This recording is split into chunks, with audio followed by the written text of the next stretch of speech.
Austria. They're hiring COVID inspectors to hunt down the unvaccinated because there is a new law saying everyone has to be vaccinated, and there is a massive fine if you don't get vaccinated. We're seeing an expansion of the vaccine mandates in Boston. We're now seeing it in Chicago. I think Chicago's doing mask mandates. They're going to be implementing a vaccine mandate soon. And I'll take credit for this one because you know why? I'll take credit for the prediction. That's what I meant. Not the lockdowns. That's what I meant. No. See, I get things wrong. And when I do, boy, do people like to bring it up. So if I ever get the opportunity to be like, I called that one. So I said a little while ago, I think hard lockdowns are coming. And this seems like the natural evolution of it. First, they lock everybody down. Everyone says this sucks. Then they say, okay, now we're going to lock it all down unless everyone does as they're told and gets the vaccine. And that's what we're seeing. So we're getting it. We're watching what's happening in Europe, much like we did last year at the start of the pandemic. And I believe we will start seeing much of that happen here in the U.S. The difference, you got places like Texas, Florida, South Dakota, these red states, they're not going to be playing that game. However, one of the problems with the Democrats' narrative on COVID is that Omicron seems to be relatively mild. So now Joe Biden has announced he's going to make sure everybody gets at-home tests, and they're going to be sending out tests, 500 million or whatever. And I'm like, that's interesting because Axios put out a story where they said Americans don't care about Omicron anymore, about COVID. There's this video of Shep Smith being like, I don't care. I don't want to talk about this. How can you reignite the fear? Send everybody tests, maximize the news around exploding cases, and then terrify everybody again. I mean, that is to say, if people have COVID, they should be taking care of it. But what we need to get away from is that fear. So let's talk about what's going on. We got Jesse Waters gave a speech at the Turning Point USA event, and Fauci is demanding he be fired because he used explosive rhetoric. And the story I wish we could have been leading with, but it's just not, it's not enough, and it's a little too tribal, is Nancy Pelosi was presenting the Build Back Better bill, and someone yelled, "Let's go, Brandon." I just love the civil disobedience, people yelling and stuff. So we're going to talk about all that stuff. And my friends, it's holidays. Ian is gone, but we're hanging out with Chris Karr. Yes, sir. How's it going? Happy to be here. Who are you? I'm the executive editor at Timcast.com. That's right. Yeah, happy to be here. So basically, it's the holidays, so we're keeping it in the family. Everybody, from the channel is going to come in. I don't know who we're having tomorrow, to be completely honest, because let's be real, getting people to fly out on the week like just before Christmas Eve is Friday, it's impossible. But Jack Murphy is coming tomorrow, and a lot of people were asking in the chat, they were like, why isn't Jack here? And I'm like, because Jack comes on Wednesdays. He comes every other Wednesday. He doesn't come on Tuesdays. But he will be here. We're going to hang out with him, and we're going to talk. And there's a lot to talk about, of course. But, yeah, man, how's it going? Merry Great. Christmas. I'm chilling. Yeah, Merry Christmas to you, too. Yeah. Cool. Yeah. We had a good party the other night. That's right. We had a big party. We launched a book, Tales from the Inverted World, at invertedworldbook.com, and you were the editor on that book. Yes, sir. It's an awesome book. Yeah. Like I autographed and everything. It was awesome. Yeah, I guess we're gonna have the whole team autograph the book, and then we'll auction it off or something just to help support the making more of it. We got Luke here though for the time being. I think I might have heard about the website that you work for just a little bit. Oh yeah. Do we have a reputation yet? I hear it's going around somewhere. All right. But anyway, lots of crazy news to get into, especially surrounding Dr. Fauci, and that's why I decided to present him in his happiest form, living his best life, of course, declaring himself the science and zapping innocent puppies and small monkeys, which is perfectly depicted on this T-shirt, which you could exclusively get on thebestpoliticalshirts.com, thebestpoliticalshirts.com, and then you could send this message out to the general public, which is a needed message, and it's a very important message because it's a true message that people need to understand the ramifications of. I just want to say how insane it is that you actually got someone to make a graphic of Fauci as Emperor Palpatine using Force lightning on monkeys and puppies while yelling, "I am science." I apologize. I couldn't fit the orphaned children in there. We tried, but we did try. Look up the Fauci experiments. I am science. Nice. So yeah, thanks for having me, guys. Yeah. It's a pleasure. Well, this is definitely Luke's finest shirt. I'm a little bit intimidated by the idea of Chicago and Boston going into these kind of weird fits just as I'm about to visit Boston for the first time over Christmas. So that's going to be interesting, but I hope it all works out. Hopefully I can just kind of slide under the radar. I guess we'll have to see what happens. Anyway, yes. Let's get started. Ladies and gentlemen, we have an awesome sponsor tonight. We have 3in1flashlight.com. That's the number 3 in and the number 1 flashlight.com. We got sent the sample. It's really cool. Guess what? It's a flashlight. You can turn it on. I don't want to point it too much at the screen. But here's the crazy thing. You pull down on the front, and it pops out. and there's a bunch of different attachments. This is cool. So you can do. That's really cool. That's bright. I got sent this, and I was just like, actually, the one I think I like the most is this because we have like the 3D printer, and we're trying to do engineering stuff. So this like bendy flashlight thing is actually pretty amazing. Workshop thing, yeah. But then the other thing that's cool is this one right here, like the regular flashlight attachment can be focused. If you pull on it, you can focus and expand it. That's really cool. So this is 3in1flashlight.com. Man, I love these guys over at Pepper's Peak because it's like the easiest sponsor spot to read. It's a flashlight. You want a flashlight with multiple attachments? Go to 3in1flashlight.com. You get 66% off. Use the promo code TimCast20 for an additional 20% off. And seriously, grateful to everybody who's willing to sponsor the show, especially when we get new sponsors that's got like functional equipment that we think is really cool, want to use. So again, 3in1flashlight.com. Don't forget, go to timcast.com, become a member, help support our work. We're going to have a members-only segment coming up around 11 or so p.m. And you can also go to invertedworldbook.com to pick up our first book. I don't know. So let me just add to this. We're currently being evaluated by NewsGuard. It says this website is in the process of being rated or reviewed.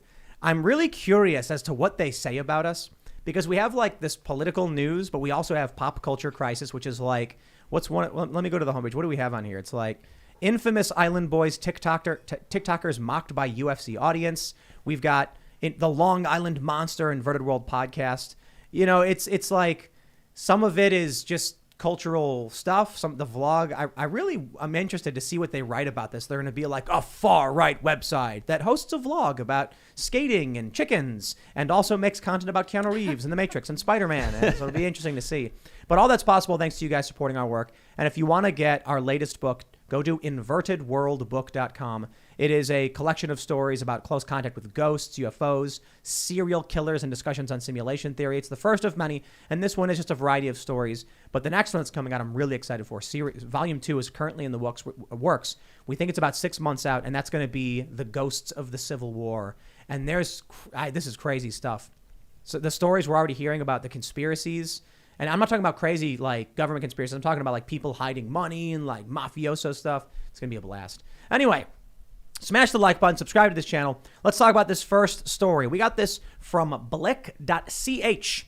Due to compulsory vaccination from February, Austria is looking for people to control those who refuse to be vaccinated. Anyone who does not want to be vaccinated in Austria from February 2022 must expect a fine. Employees should ensure the fines are paid. That is why we are now looking for inspectors. I must stress, we used Google Translate, so some of these words may not get the full and correct meaning across, but my understanding is, look at this. The vaccination inspectors receive a wage of at least 2,744 euros, or about 2880 francs.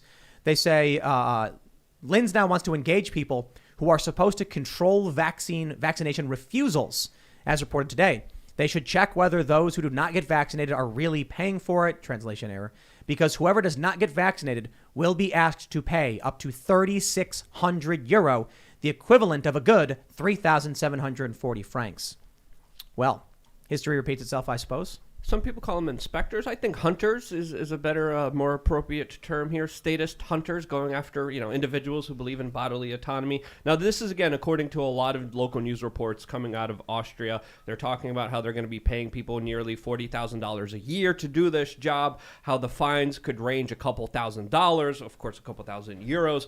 But this, again, goes along with the decree that they're going to be pushing forward in February that pretty much outlaws individuals who are not vaccinated, which is absolutely crazy. Germany has talked about imposing similar measures themselves. Their health minister recently said that they want to implement mandatory vaccinations on everyone.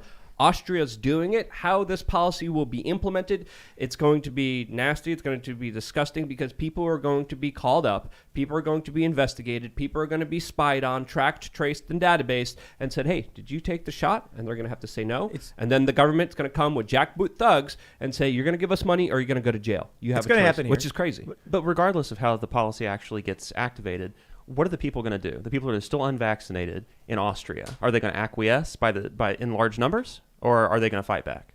What do you think is going to happen over there? I think. What would you do? I'm not going to do that. Yeah. I'm not going to be forced to do anything. I'm not going to be forced to say something I don't want to say or do something I want to do. period. Yeah. Like, that's just my personality. I agree. Yeah. So the local reports that we're also hearing about is that they will be working with employers and saying that they will be denying them paychecks or taking their paychecks away from them, and pressuring them to do this that way. So I mean, obviously, I wouldn't. What if comply they with this, and I can't wouldn't get be the going vaccine? around. You know, what if they can't get it? For medical or religious reasons? If you've received, let's say you're an older person, you've received monoclonal antibodies, you can't get it for 90 days. So, like, what do they do? Like, it doesn't matter. It doesn't matter what your reason is. Yeah. So here's what I'll add to this, right? What we saw last year is Europe started doing these lockdowns. Then the U.S. started picking them up. Mm-hmm. We started seeing Europe locking down again. Now we've got all these major cities in the U.S. doing it. Boston's doing it. Chicago's announcing it. And I'm actually headed back to Chicago. I'm like, oh, man, I don't even know if I want to go. Oh, boy. Yeah. Yeah, because they have mask mandates, and now they're saying they want a vaccine mandate for all restaurants. And I'm like, I'm supposed to go there for the holidays? Why would I want to go give money to a place like that or be involved in a place like that? Out in West Virginia, none of that. People walk around doing whatever they want. Not only do you not have to wear a mask, you can carry a gun. Oh. Yeah, Illinois is the opposite of that. You go to jail and you'll get fined. And it's so they're saying now, I think, they're going to implement a vaccine mandate for indoor dining. And like some restaurant association in Chicago is saying, wait until after the holidays because we want to make money. So here's what I think. We're seeing this in Austria. We're seeing it in Germany. We're seeing it escalate. And they're ahead of us. I think it's very likely we will get to this point in the United States very soon. Well, one thing that I've been kind of making the point about is that a lot of these restrictions, a lot of these mandates all kind of come in steps, and we're seeing the steps followed almost identically, but under different names all around the world. So obviously Austria kind of is leading the pack here, but what is happening in Austria is going to be happening with the rest of the world. We saw Australia kind of lead the world with their insanity. The other places are going to be following suit with very similar policies as well. We just saw Boston implement their, quote, Be Together initiative, Be Together. which is Love absolutely draconian, Orwellian, and insane. It's like calling, the Patriot Act patriotic, when it absolutely wasn't. It does the exact opposite of that. Doesn't it just feel good to be a face in the crowd of people with pitchforks and torches, mindlessly marching along and demanding everyone else capitulate and march alongside the state? Doesn't it just feel good, right? Come on, everyone wants to do that. You're basically saying suffer as I suffer. Yeah. Yeah. Join the club. Yeah. If I have to deal with this, so do you. If That's I had the to take a weirdest risk, you do as well, which is absolutely crazy. That's exactly right. Absolutely insane. And again, their quote Be Together initiative is literally requiring vaccine passports for indoor activities, which is predominantly going to be discriminating against black people in this country. I'm which with is Shep. crazy. I'm with Shep Smith. Yep. I don't care. I don't want to talk about it anymore. What was that clip? He said, maybe I'm just better getting Omicron. I can't remember saying it. Omicron. Omicron. It's maybe I'm just better Omicron, getting but it. for Biden's sake, we'll call it Omicron. That way, Yeah. it's like I was told this when I was in Catalonia in like Barcelona. They said that they have the Catalan lisp, where like in Spanish, instead of saying cerveza, they say cerveza. Barcelona. And they said, so it was funny because I was in Spain. There was a guy, I'm talking to these guys, and I said, I've never been to Barcelona. And he goes, Barcelona. And I went, oh, it's Barcelona. And he goes, yes. And another guy was like, no, it's Barcelona. And I was like, which one is it? Well, apparently, here's the legend. There was a king or something who had a lisp. So everyone wanted to be high status. So they started speaking with a lisp because it was, prestigious. So that's why we call it Omicron, because because Biden is the epitome of prestige. Yes. So Omicron is much easier to say. But anyway, I interrupted you. Shep Smith went off. He just said it. He's literally thinking that it might just be better off for him. He's triple vaxxed, he said, to just get Omicron. He's like, just give it to me so I can move on with my life. I don't want to see it reported. Coming from a corporate press broadcaster, he doesn't want to see it reported. He's at his wit's end, just like Jim Cramer. He had a similar rant. Anti-vaxxers. Yeah, that's the only explanation. Yeah. That Of course. must be it, yeah. Well, a lot of people are having fatigue just hearing about this nonstop, and that's because the government has been kind of beating this thing over the head, exploiting it to the fullest extent, trying to squeeze the lemon to the last drop, and people are like, we get it, we got it. And again, how much sensationalistic fear-mongering nonsense can you throw at them before they're like, we don't care, we don't give a damn. That's so funny you say anti-vaxxers, because it reminds me of this old saying in the theater: if you scratch an actor, you'll see an actress. If you scratch a vaxxer, you'll see an anti-vaxxer. What does that mean? It's basically just like if you bring any kind of actors are supposedly very sensitive. You think of somebody like Ian. very sensitive guy. You scratch them, they'll turn into an actress. So if you scratch or confuse or harm a vaxxer, somebody that's triple vaxxed and they think they're really safe, then you're going to see the anti-vaxxer just explode out. of them. I'm just saying this. I'm saying, if the vaccine works, and they all say it does, then these people are lying and they didn't get the vaccine. Oh. That's what I'm saying. Like, and it's funny too because I think we mentioned this yesterday. How many times did viral videos go around where they're like, look, Nancy Pelosi's not really getting vaccinated or whatever? Yeah. Everybody was accusing these people of not really getting the vaccine. And many of these people were saying they weren't going to get it on Twitter because they were like, Trump's vaccine, I won't do it. Now all of a sudden they're getting sick. I'm like, just call them anti-vaxxers, period. Because they clearly lied about getting the vaccine.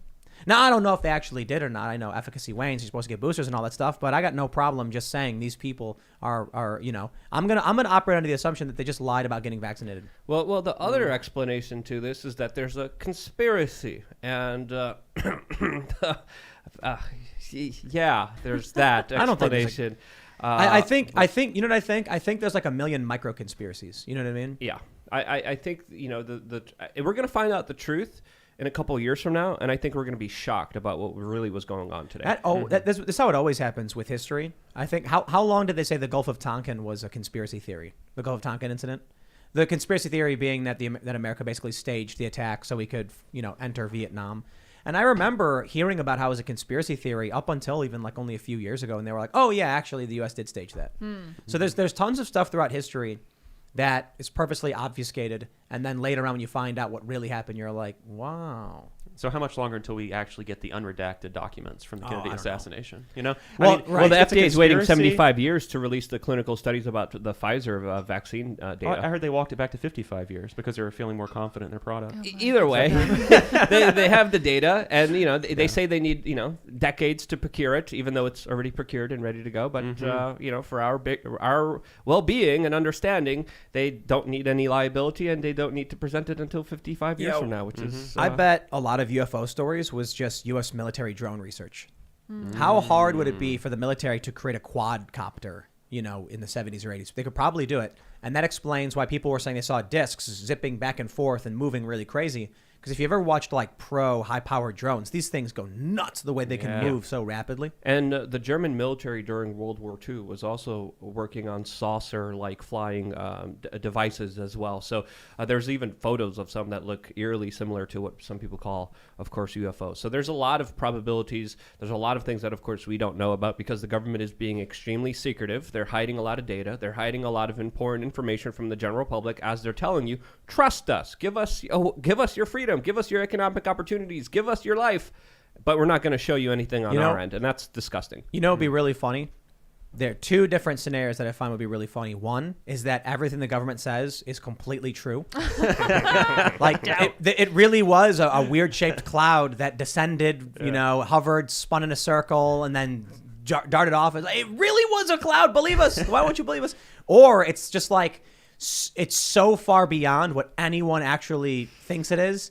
And what's really happening in the government and like with aliens is just, it's like not aliens. It's just something completely ridiculous that no one would ever like theorize about. But I actually think like the funniest scenario is the government's telling the truth.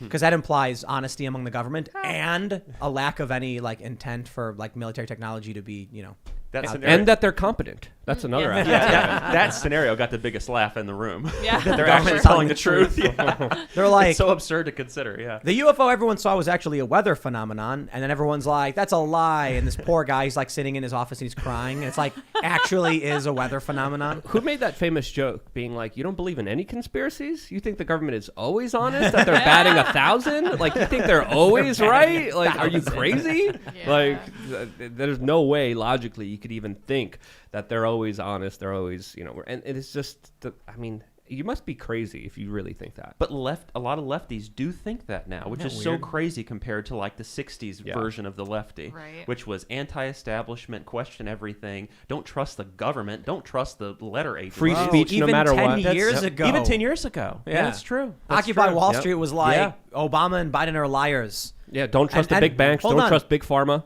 Luke, the DNC and the RNC for the 2016 cycle, where was the bigger protest? At the Democrats. It was the Democrats. Yep. It was like over 1,000 people. And they were trying to jump the fence and they were shaking the fence. The RNC had almost nobody. Well, the Bernie bros were pretty pissed off that they were getting railroaded by Clinton. Isn't this the perfect way to understand like the space we're in? You know, so there was this guy who did a review of YouTube channels. He was like tracking who was influencing who. And then he called my channel at the time, not Timcast IRL because it didn't exist. He said exclusively critical of left. And he said the same thing about Dave Rubin and a few other people. And I said, isn't it possible that we're just centrists criticizing the more extreme? And so he changed it, some people to like center, and he got rid of the category. But here's a really good example of where we are. In the 2016 DNC RNC cycle, nobody protested the Republicans.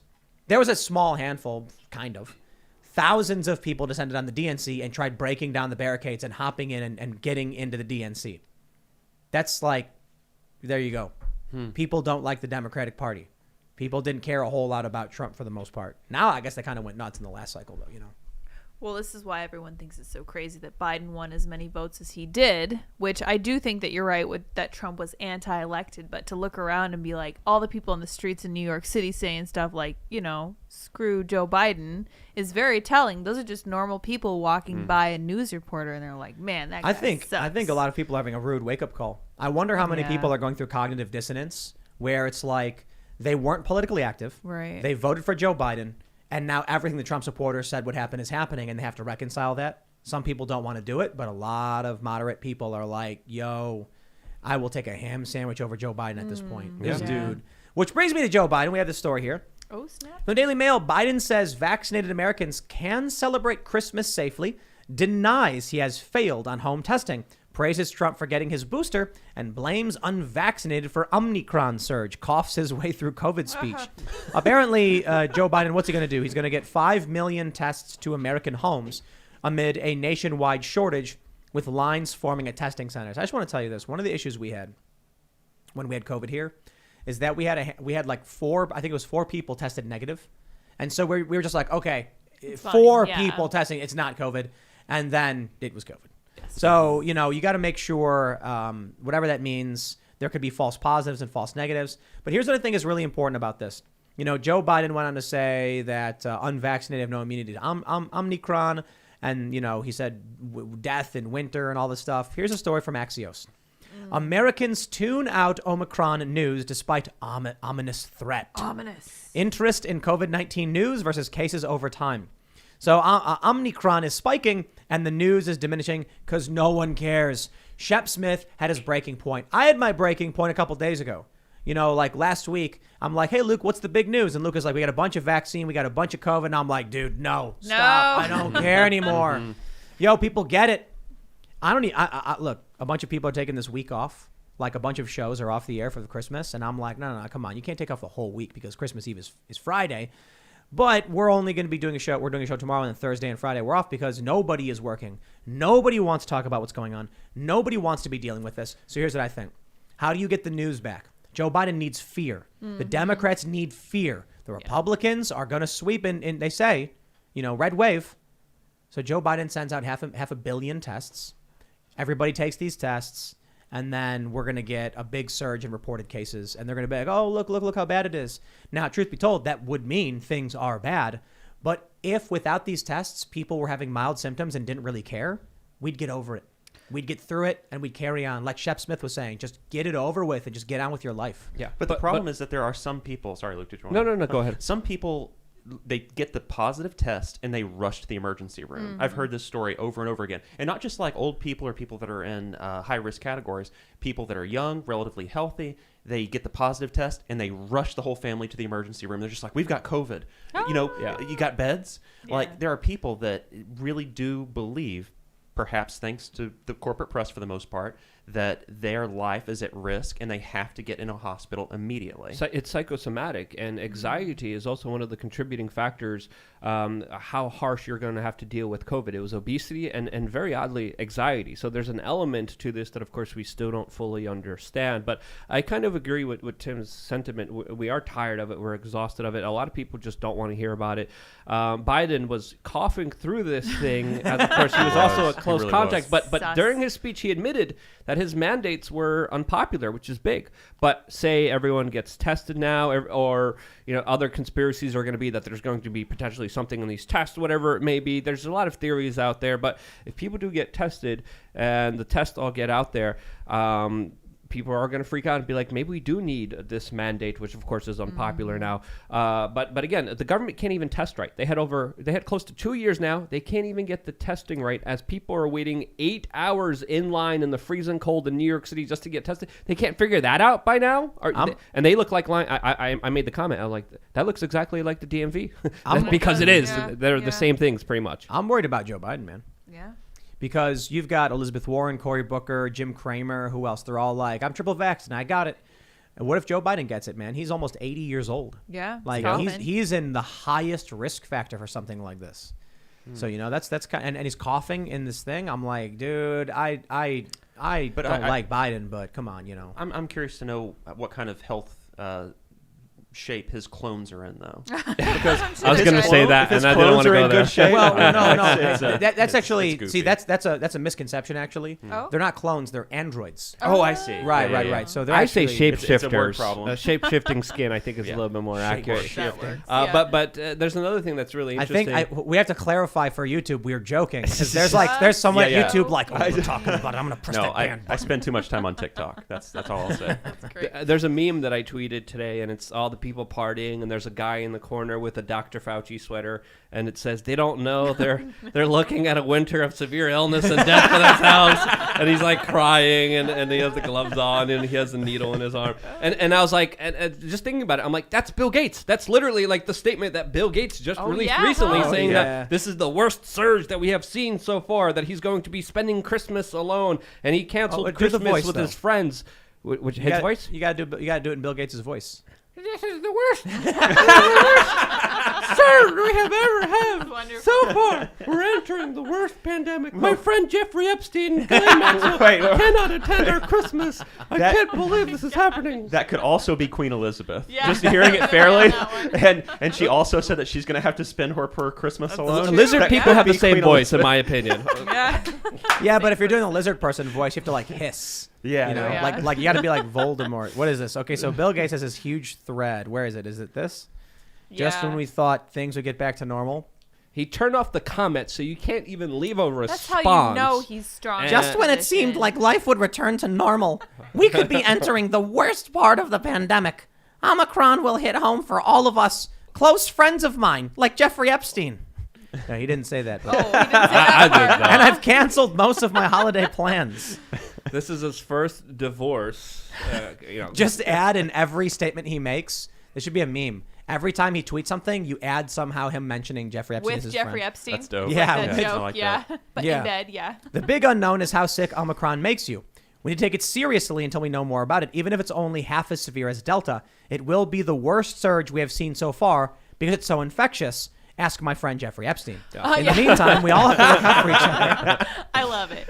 He was so pissed about that when that journalist asked him. Oh, Like, yeah. well, he's dead, so it doesn't matter. Oh my god. It's also important to note that Bill Gates is not a medical doctor. He is, though, heavily invested in vaccines and in Pfizer with the Bill and Melinda Gates putting a bunch of their money into that, investing it into that specific treatment. But another thing to kind of really talk about here is the fact that wait, I forgot the exact point because I was like trying to mimic his voice again. I lost my train of thought. This is what happens when you try to do impersonations. You can't No, hang it's with me, very bro. distracting. I've never done them before, so Good. That was pretty thanks for good. throwing me in the water. But that was a weird way to impersonate Bill Gates. He That's talks like this. Wonderful. Just when it seemed like life would return to normal. It's like he's may Mickey have Mouse. benefited from a little bit of the rubbing of the hands, the wringing of the 100%. hands. Oh, yeah. The point I wanted to make is that there are other medical professionals that are saying that Omicron could be the best possible scenario for the world, as it could lead to a lot of natural immunity, as it is very transmissive, but it's not lethal, and it will prove to have less hospitalizations for most people. That's some of the thinking going out there by some medical professionals who are saying This could mean the end of COVID, the end of all of this, and they see it ending in a span of 3 months, as of course everyone gets it, and not, a lot of people don't have severe illnesses because of it. It is so frustrating to be watching this Omicron thing because this is exactly what a virus does. It starts out super intense, like we saw in China, becomes a little less intense, a little more infectious. Now it's super infectious and not super intense. This should be great news, but we're not allowed to think it is. This is why we're dispensing a whole bunch of tests so we can be like, oh my gosh, I'm infected. I have to be careful. Yeah. I have to get the vaccination. It's Well, there's a lot of fear mongering out there, Right. but if you look at the cases, yes, they're going up. But if you look at the deaths for the last Right. 3 months, they have been steadily going down and still continue to go down. If you pull up the deaths right now, the data is showing that there isn't a correlation with high cases and high deaths as there previously was beforehand. So it's highlighting that hypothesis by some scientists is coming to be true. Doesn't Anyone- that express the reason they're focused solely on cases? Yeah, could I be. mean, Not deaths, there's been a yeah. lot of that throughout Yeah. the whole pandemic. Yep. But right now, it's really about cases, and that's why tests, which is something you're bringing up. Exactly. Yep. And if you pull up Google, you can look up the cases and their deaths, and there's a big Yep. difference between them now. Any candidate who runs on a return to normalcy is going to win. Yep. So the Democrats are going to be like they're going to be holding up their end is nigh signs on the street, frantic, like, and there's going to be some Republican being like, I'm going to get your schools Ron open again. DeSantis. And then people are going to be like, yes. I'm talking about 2022, though. Oh, yeah. Yeah, you're going to have Yeah. in these, I think this is the reason a lot of Democrats are retiring, one of them. There's a lot of political reasons. One of them is probably, I'm sure that they're talking to their consultants and they're like, listen, what plays well among Democrats, which you need to win, is pandemic, lockdown, vaccines. But among moderates and Republicans, that is very, very bad, which means you can't win. Because if you come out and you support the Democrat position, you're going to be representing just a third of the country or of your district, and you will lose. But if you come out as a Democrat and say we should get back to normal, you'll lose that third, and moderates won't be enough to get you to get you elected. Your best bet is leaving. Run Tricky. somewhere else. But that's horrible advice. Like, I remember somebody, I can't remember which commentator mentioned this, but like they were saying that you need to have somebody sane in the Democrat Party, and there could be a place for people like that. You know, Yeah, I don't not anymore. No, It's No, done. 2020 was an opportunity. Yeah. I mean, look, I supported. I think I donated to 4 different Democrats because I was like, get some sanity in this party, get some like. They rejected it. Yeah, they rejected. They don't want any of that. They are too pathetic to stand up to the cult, so they quit. So they're quitting in huge numbers. There you go. Every Democrat. There's not one soul in the town of Sodom and Gomorrah that can actually. Tulsi Gabbard's been, Yeah. spoke up against a lot of this stuff, and they excised her from the party. Look at how they refer to like the people who come on this show who it's like center left to right wing individuals who most come on the show. We don't get any far leftists for the most part. They rarely come on, but they're like if Vosh calls me a conservative. Literally in a video where I say abolish the police, and he goes, "Thank you, Tim." And I'm like, "So what does conservative mean to you?" Yeah. Like that's a cult. I'm sorry if they are unwilling to accept anybody at all, unless you're marching in lockstep. The Democrats realize they can't win. Yeah. The younger Democrat that is coming into the party is a zealous cult-like base. They can't win. Well, That's such a demented strategy. Yeah, and they're also just asking for more and more and more, and they're not given much except for Trump was bad. I'm like, oh, okay, what are you running on? What are you going to do? Trump is bad is not a policy, and I think a lot of people need to realize that because a lot of Americans are saying, hey, we're being screwed. We're being robbed. Like, we're paying for all these tests now? What? Who's going to be paying for that? They're saying it's free tests. It's not. Nothing it's the government not. does is free. And when something is free, you're usually the product. But in this case, your taxes or the money that's going to be inflated is going to be paying for that. And either way, you're going to be paying for it one way or another. I want to bring up this story from the other day. It's many of you may have seen it. Trump and Bill O'Reilly got booed after telling audience yeah. they got booster shots. And then Trump is like, no, don't do that. You're playing in your hands, blah, blah, blah. And I'm like, what's funny about this story is that many on the left are like, haha, Trump got boosted. And I'm like, okay. Like, I'm not mad. I don't care. He's an older guy. Maybe that made sense for him. Sure. But they live in this bubble world where they think all of Trump's supporters are in a cult. Yes. All of his voters are cultists. Meanwhile, it's like most of his base is kind of like, whatever. And then some are like, that's stupid, and they boo him. But I don't know. I don't care. Bill O'Reilly can Trump. They can do whatever they want. But this actually debunks a lot of that narrative. So that's why I just think it's funny. Shouldn't they be like, wow, hey, wait a minute. I was told that Trump's base are all a bunch of zealot MAGA QAnon people. But there are actually people who aren't agreeing with him, and he himself is vaccinated, is boosted. There's a disconnect between...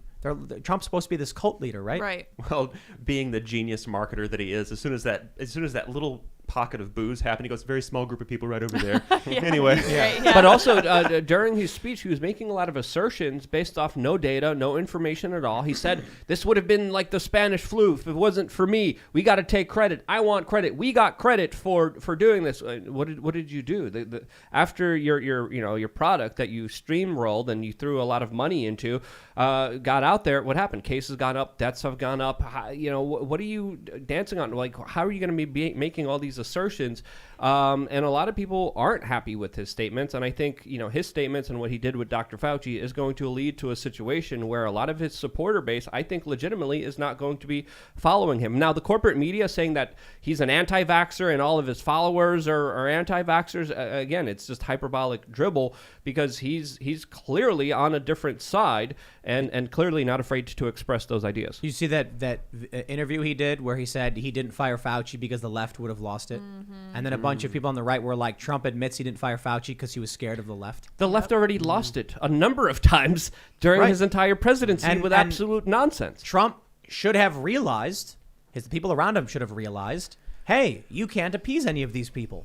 Yep. They want war. But there might be something else hanging in the balance here because today we also found out that Trump flew on Epstein's planes 6 more times than previously believed. So if you're hanging out with Epstein, who's an extortionist, who's a blackmailer, there could be also something else happening behind the scenes that could translate into this kind of misunderstanding. And Trump, pushing a lot of policies that are very in favor of the establishment that essentially do hurt the general public and the middle class. I like the conspiracy theory that Trump was part of the establishment the whole time because what he was able to do as a candidate was get people like Alex Jones to support a Republican candidate for the presidency and to get a whole bunch of the people who are not attached politically to join the political fray and join a party and become part of that system. Right? Yeah. Absolutely. And when it comes to politics, it's dirty. There's a lot of other things happening behind the scenes. There's a lot of special interests. There's a lot of multinational corporations throwing around a lot of money. There's a lot of blackmail going around as well. So I don't think we're seeing the full actual story here of what's actually going on. And that's just my own perspective. I could be wrong. Prove me wrong if you think I'm wrong. But again, what Trump has done is something that I haven't been supportive of. I've criticized him ever since he sat down with Henry Kissinger. He promised a lot. In my opinion, he definitely under-delivered, but that's my perspective. I know a lot of people are going to be disagreeing with me, but that's okay. That's your perspective. Prove me wrong with some data and some facts. But that's how I saw it myself personally. Yeah. And I think a lot of other people who are paying attention to the news, to the reality of the situation, are also feeling the same way because how can you not, especially with Julian Assange, which was the kind of cherry on top. Right. But Trump was just an imperfect avatar for people's anger. Right. So when Bernie Sanders lost, a lot of Bernie supporters voted for Trump. And this is something that the progressives will never want to admit, but it's true. I was in Anaheim, California, and there were 3 dudes. One was older, 2 were younger. And they were explaining that they were Trump supporters, but they were Bernie supporters until Hillary stole the, right. They say until the DNC, went in favor of Hillary. We'll put it that way. And they got physically attacked. The people there started attacking them, and they were running, and they were spitting on them and stuff like that. And I'm like, that's really amazing. This guy said he was a Bernie supporter. He said he felt Bernie had more experience, that Bernie was a politician and Trump was not, and that Bernie would know how to navigate these systems. Bernie was in favor of border security. Bernie was in favor of helping the working class. But as soon as Hillary came in, he was like, nope, Donald Trump's the answer because, Hillary Clinton is going to be open borders. Hillary Clinton is going to be all of the worst things, war, conflict, extracting our jobs and placing them overseas. Trump was the only option. Trump was talking about investigating 9/11, holding Saudi Arabia accountable for it, auditing the Federal Reserve, releasing the JFK CIA documents. Everyone's mind was blown. He was like, he's bucking the system, really. And then, the reality of all those promises was a lot different when he was in office. He talks about bucking the system. Well, hold on. Like very well. But he doesn't G when it comes down to it. It's because Trump flying in his plane over D.C., looking down at the world and then telling everybody, I am going to clean this place up, is very different from when the plane lands and he takes one step and his foot sinks 3 feet into muck and scum. And he goes like, what do I do here?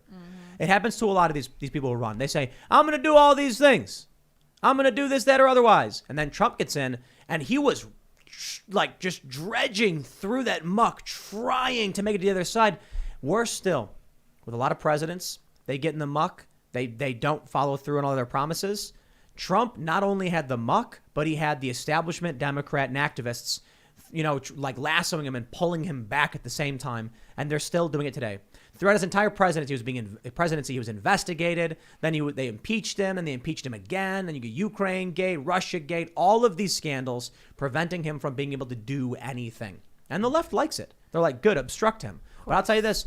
You cannot have a country where all you have is two sides obstructing each other and nothing's getting done. Because eventually, when the obstruction stops working, people start hitting each other. That sounds like a dream for me. Government obstructing each other, not doing anything. That sounds awesome. I have a different Until take. they rip each other apart. Well, if they don't let one side get too strong to hurt the other side, and if they just keeping each other in check, I think that would be the optimal situation. I don't see that happening. I see them more working in tandem. And from my perspective, Trump got in that swamp. He was like, okay, I'll fight this a little bit, and then like midway, he's like, oh, this is a mud bath. This is nice, and he started rubbing the DC mud all over himself and kind of enjoying it, and then be like, maybe I should. It's kind of nice just being in this muddy. I think one way to put it is Trump's always had a bit of a muck on him. You know what I mean? Yeah. Oh, yeah. And when he got into the swamp, he looked at some swamp monsters, and one swamp monster was like, Trump, hire John Bolton.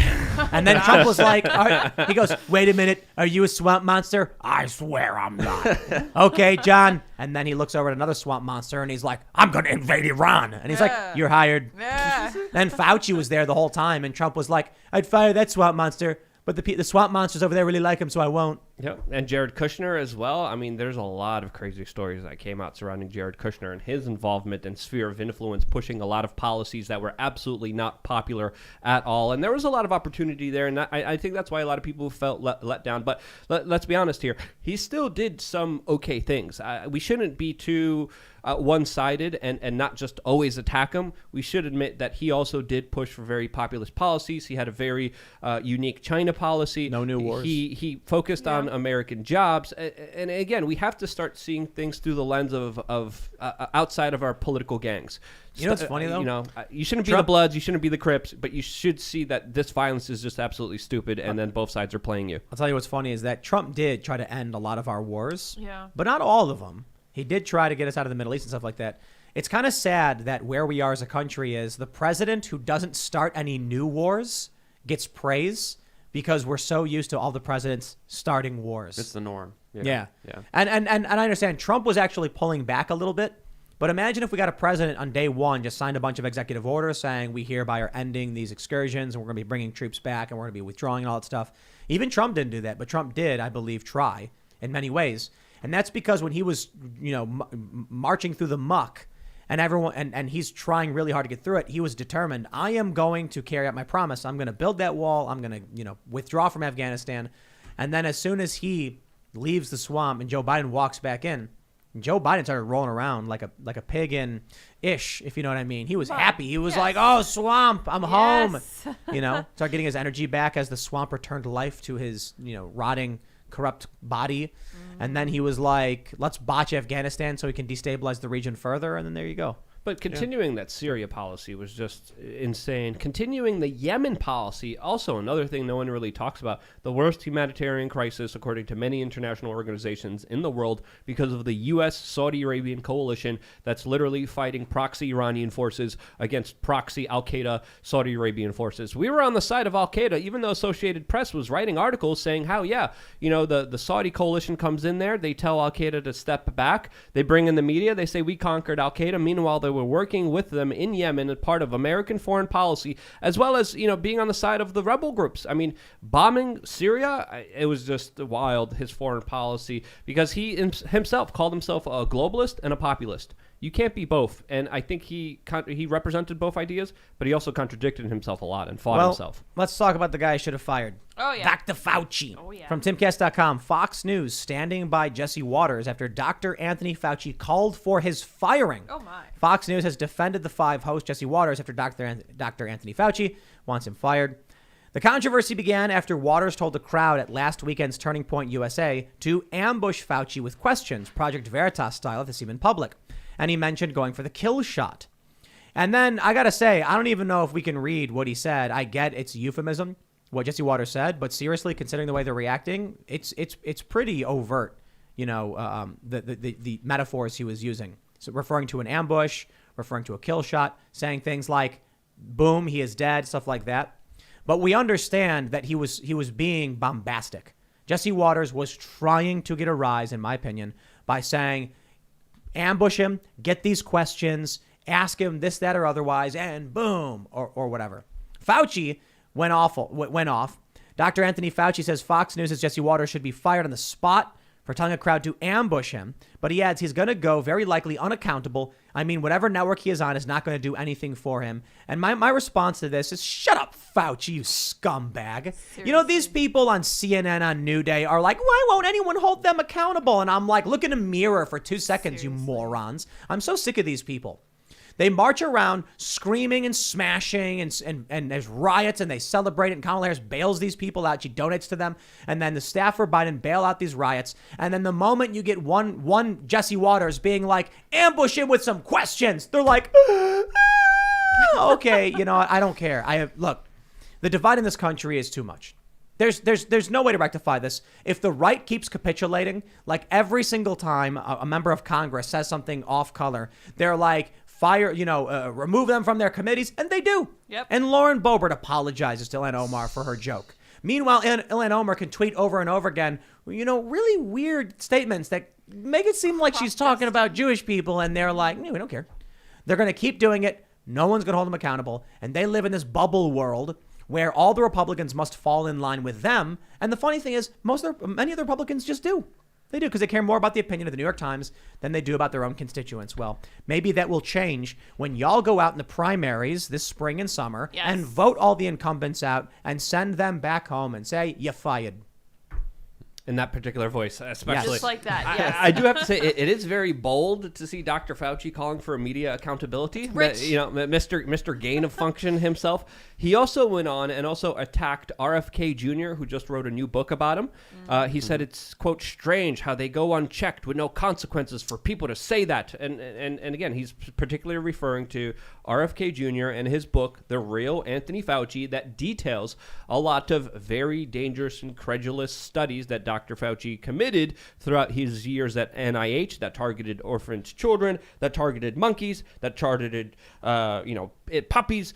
And the history of Dr. Fauci, especially from the AIDS epidemic, is something that's worth noting, worth understanding, and to attack RFK Jr. for making a book on it because he tries to make people understand who people are dealing with is absolutely crazy. What ranking do you think The Real Anthony Fauci is on Amazon?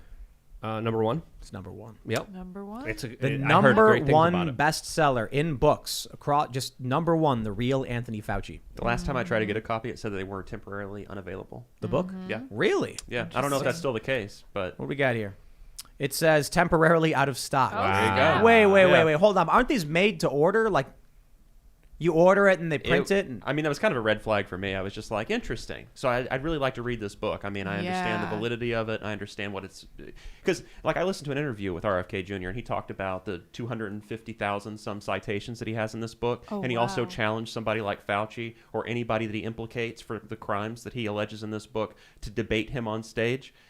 I mean, he seems to understand what he's talking about. I haven't read the book. I've just heard an interview about it. 3,327 reviews, all 5 stars. Yeah. Well, he gets a total. 93% are 5 yeah. star. Oh, my. Wow. Let's take a look at one of the 1-star reviews. Oh, What do we boy. got? They say this is delusional, pathetic. If your family and friends don't hate you after you and find you tolerable, read this book. You will lose friends and be laughed at by sane people. Your IQ is not going to lower itself. That's crazy. But RFK Jr. is not a crackpot. He's a trial lawyer. Interesting. Well, I think that's why it's so heavily... They've been saying it. What else has he got? He got The Truth About COVID, another bestseller, Plagues of Corruption. He's Interesting. like, it's kind of crazy that this book took off like this, because it means it's got real natural pull. People want to read this. They want to know the truth, and they trust this guy. I'm not saying I don't know a whole lot about him, to be honest, but if he's writing books, look, He's gonna have influence. People are gonna read it, and Fauci's not gonna be happy about it. We'll put it that way. Yep. The last interview that I heard, he was begging for somebody to find a factual error. He said, look, we're going to do a second edition. If anybody can point out one factual error in this book, we will do a second edition. We will revise it. We will point out the error that we made, and we will put it out there to the public to review again. And if you lie about someone, they could be sued. Dr. Fauci could sue RFK Jr., especially with the attacks that he's blaming RFK Jr. for, but he hasn't. He's just attacking him in the media, saying he's causing me to have death threats. No, he's criticizing you. He's going through your history and giving people a fair perspective outside of the corporate media that's worshiping him. Fauci was on MSNBC just a couple hours ago, and the anchor, if you could even call him that, this professional bootlegger was like, "Thank you for your service. You're the hardest working human being in America. Thank you. Are you ever going to stop?" And Dr. Fauci was like, "I'm never going to stop. I love doing this." And I'm like, you got to be freaking kidding me. It was more like an adult film than it was an interview. It sounds like it was a prayer. A prayer to Saint Fauci. That's what it sounded like to me. It was absolutely disgusting to see this kind of level of groveling towards authority instead of holding it accountable. Dr. Fauci is a political figure. He has made COVID political from the very beginning. He has not done interviews with anyone questioning him, not done interviews with anyone saying, hey, this is an opposing viewpoint. Let's address it. Let's deal with half of America that doesn't believe me by going to their networks, by talking to them and rationally explaining what's going on here. And many other people in the public field did a way better job addressing a lot of important issues compared to him. That's hyper partisan, super political, and from the very beginning was using this for political power, which he has been telling you lockdown protests are bad, BLM protests are good. That's insane. That's crazy. But Fauci really embodies government really well. Oh, yeah. Like failure after failure after failure, and he just fails up. I think highest paid bureaucrat. That's exactly what I was going to say. More specifically, he embodies what a useless bureaucrat does. He can totally misinterpret a criticism and make it sound like he is the victim and clutch his pearls and then say some nonsense words, and then the criticism just evaporates in front of him. I just love how he responded to Rand Paul. Rand Paul's like, you did gain of function research. And the analogy I like is, you go, Dr. Fauci, did you install a door in this room? We did not put a door in the room. It is simply a thin piece of wood with a knob that when you turn, it pulls a latch, which allows the panel to be opened, making it easier for you to access the room. And it's on hinges. And you're like, you just described a door. It is not a door. The best part about it experts have said. The best part about it is Rand Paul's sip of water after Fauci lies to his face. That sip of water is like, his eyes are giant. He's just like, you know what it reminds me of? It reminds me of you walk in the kitchen. It's like, midnight, and you've got like a small kid there, and he's on a chair, and he's got the ice cream in his hand, and there's chocolate over his face, and you're like, Rand Paul is like, doctor, son, you've got ice cream all over your face. Did you take the ice cream? And he's like, no. It's like, what? I'm literally looking at it on your face. It's not ice cream. It's soup. It's just chocolate dairy sugar. It's like, that's ice cream, kid. Yeah. He literally tried to cancel Christmas, and then he backtracked when people were like, hey, this is absurd. Like, why are you even making these kind of crazy comments trying to control people's lives? Exactly. When they were like, we're mad at you now. He was like, okay, you can have Christmas back. That's insane. That's I love not that. health policy. You ever see that meme where it's a bunch of people wearing masks with like face shields, and it says normal people, and then below it's a bunch of smiling people eating Christmas dinner, and it says conspiracy theorists.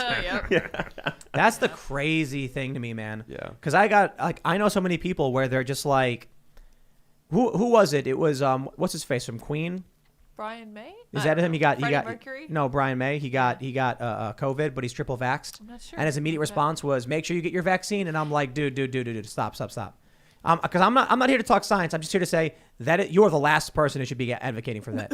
Tell people to go talk to a doctor. Because if you are like Elizabeth Warren or Cory Booker or Brian May or Jim Cramer, and you are like, I've been triple vaxxed and I've got COVID too, you should get the vaccine. I'm like, dude, you are anti-promoting the vaccine by doing that.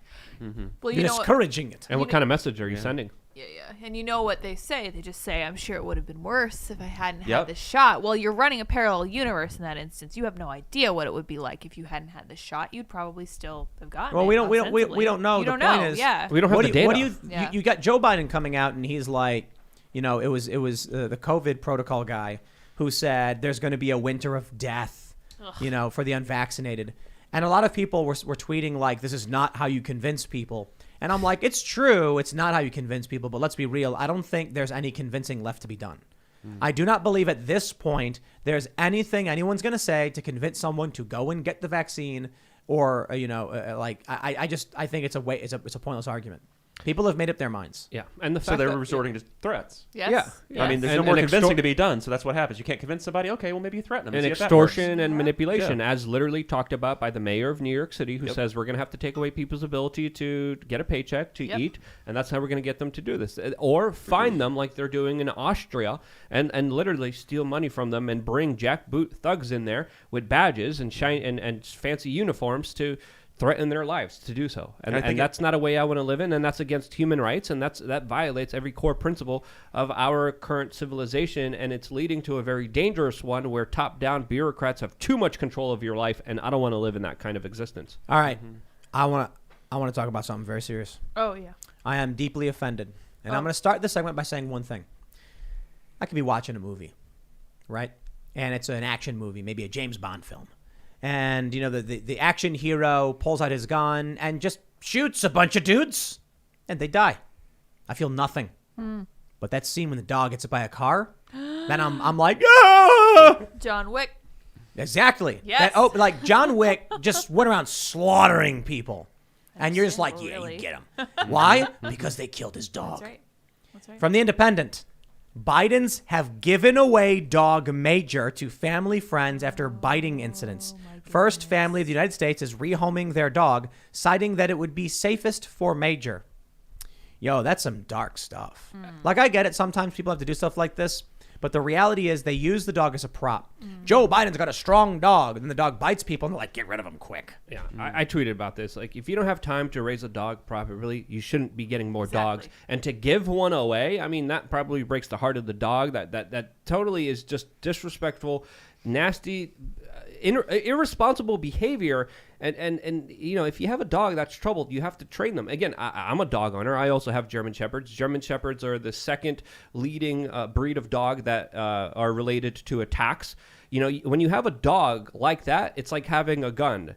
When you have a gun, you need to be responsible for it. You need to learn how to use it. You need to make sure that you're not going to hurt anyone else with that. I took, my dog parenting very seriously. I train my dog. I run my dog almost every single day.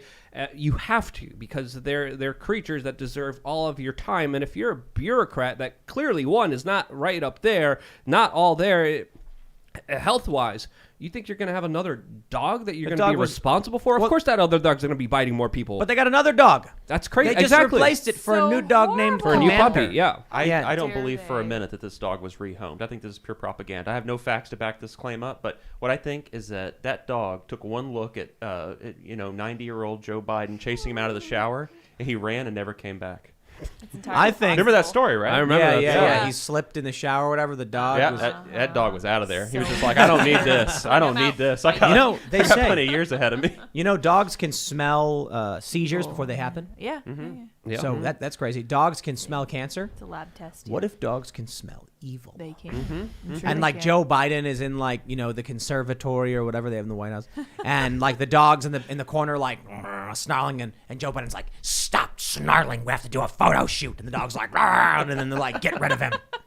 And so they bring in this puppy, and the puppy's too confused and doofy to understand that he's the odor coming off him is evil, pure evil.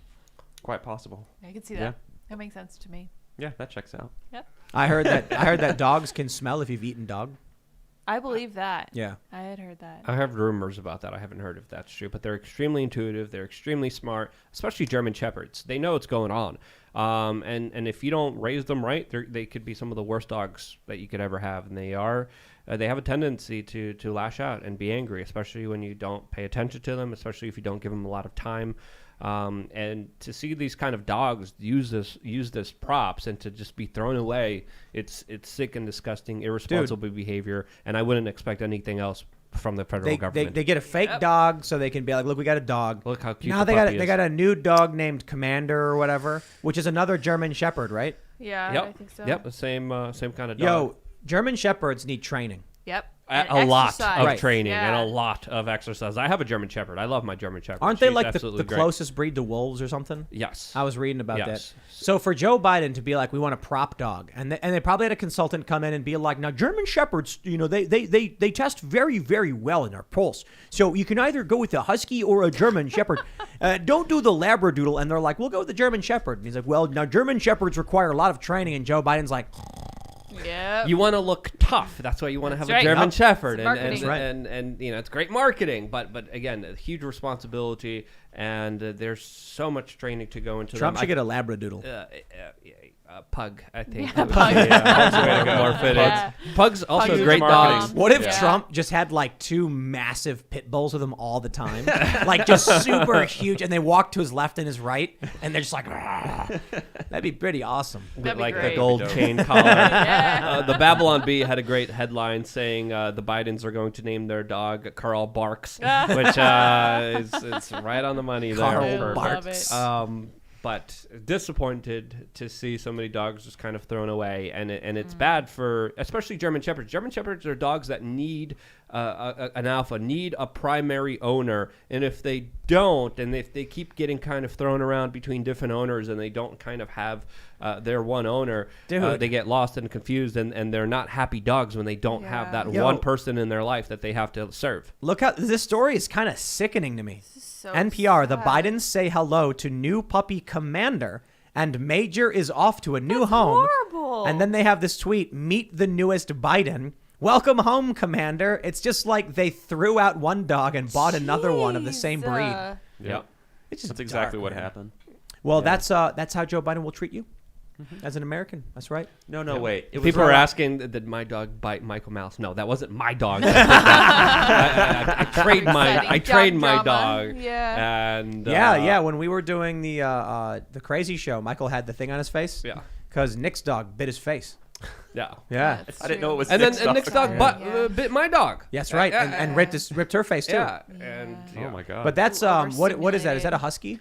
I think it's a shepherd mix of Yeah, she's some a mix. sort. But Yo, you got to train your dogs, man. absolutely. People think this is a joke and you can get a puppy and Joe Biden's doing it again. How Yep. much you want to bet Commander goes off and bites somebody in what, 6 months? Absolutely. I'm going to place money on that. And I think part of the reason that Major wasn't happy with Joe Biden was because he's a terrible leader. And it turns out that he actually is for the rest of the country as well. But he probably didn't respect him as like Yeah. the alpha. But or Well, What if it- Germans, with German Shepherds, you need an alpha. Right, You need someone who's exactly. confident, because if the German Shepherd sees that you're not confident, Like, I they're got going to this. try to walk Yeah. all over you. Like Atlas challenges me, my dog challenges me all the time. I'm like, no, you're not going to get away with this. It's not going to work here. But if I kind of let loose and don't train her and don't do the proper work with her, she's not going to obviously be a good dog, and she's going to be disrespectful. And obviously Biden doesn't have time to raise a dog right now, so there's no way that German Shepherd is going to be raised properly. And then, as you mentioned, Tim, German Shepherds are very much like wolves. And I had a dog trainer say, if you want to understand German Shepherds, just watch documentaries about wolves. Wow. And I did, and there's a huge learning curve. Fascinating animals, but again, it's just like anything. They also have the potential to be very dangerous. You need to be responsible for it. People are going to get hurt. Dogs are going to get hurt. Stop being a jerk. It's not just that. It's take responsibility for the animals you have. You know what I Yeah. mean? Like if you get a dog, that's your problem. You got to figure it out. But Joe Biden clearly got the dog as a prop. That's the thing. I hate Yeah. that. Well, you mentioned that maybe like how he treated the former Biden dog is how he's going to treat us. What if it's not? Maybe we're looking at this sideways here. What if he's actually worried? It's not about controlling where the dog is. It's about the dog's safety. That's why he rehomed it.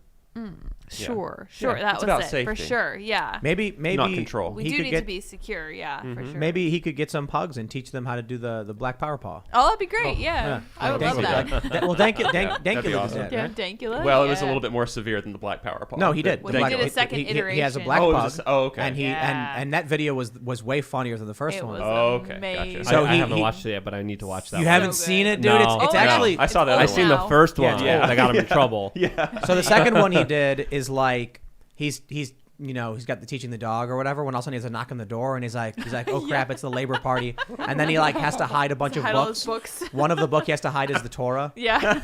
Oh my gosh. because you because they're anti-Semites. That's right. Yeah. Yeah, man. Oh, that's funny. I think this is an example it's a combination of callousness, irresponsibility, and I think it exemplifies a lot about what like the Biden administration has been in terms of their like what's the right word I'm trying to think of? Just like their capacity. You know what I mean? Like Biden, I don't think if he was running against anybody else would ever win.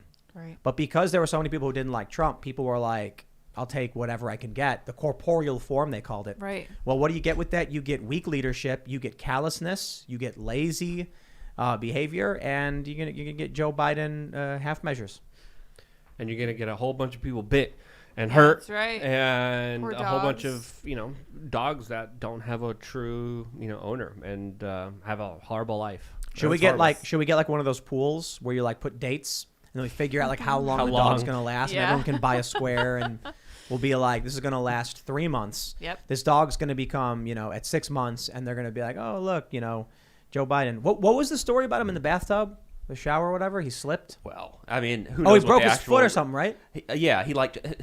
The story was so bizarre. Like I can't remember all the details, but basically, they said that he was trying to pet the dog after a shower, and he fell down and he hurt himself.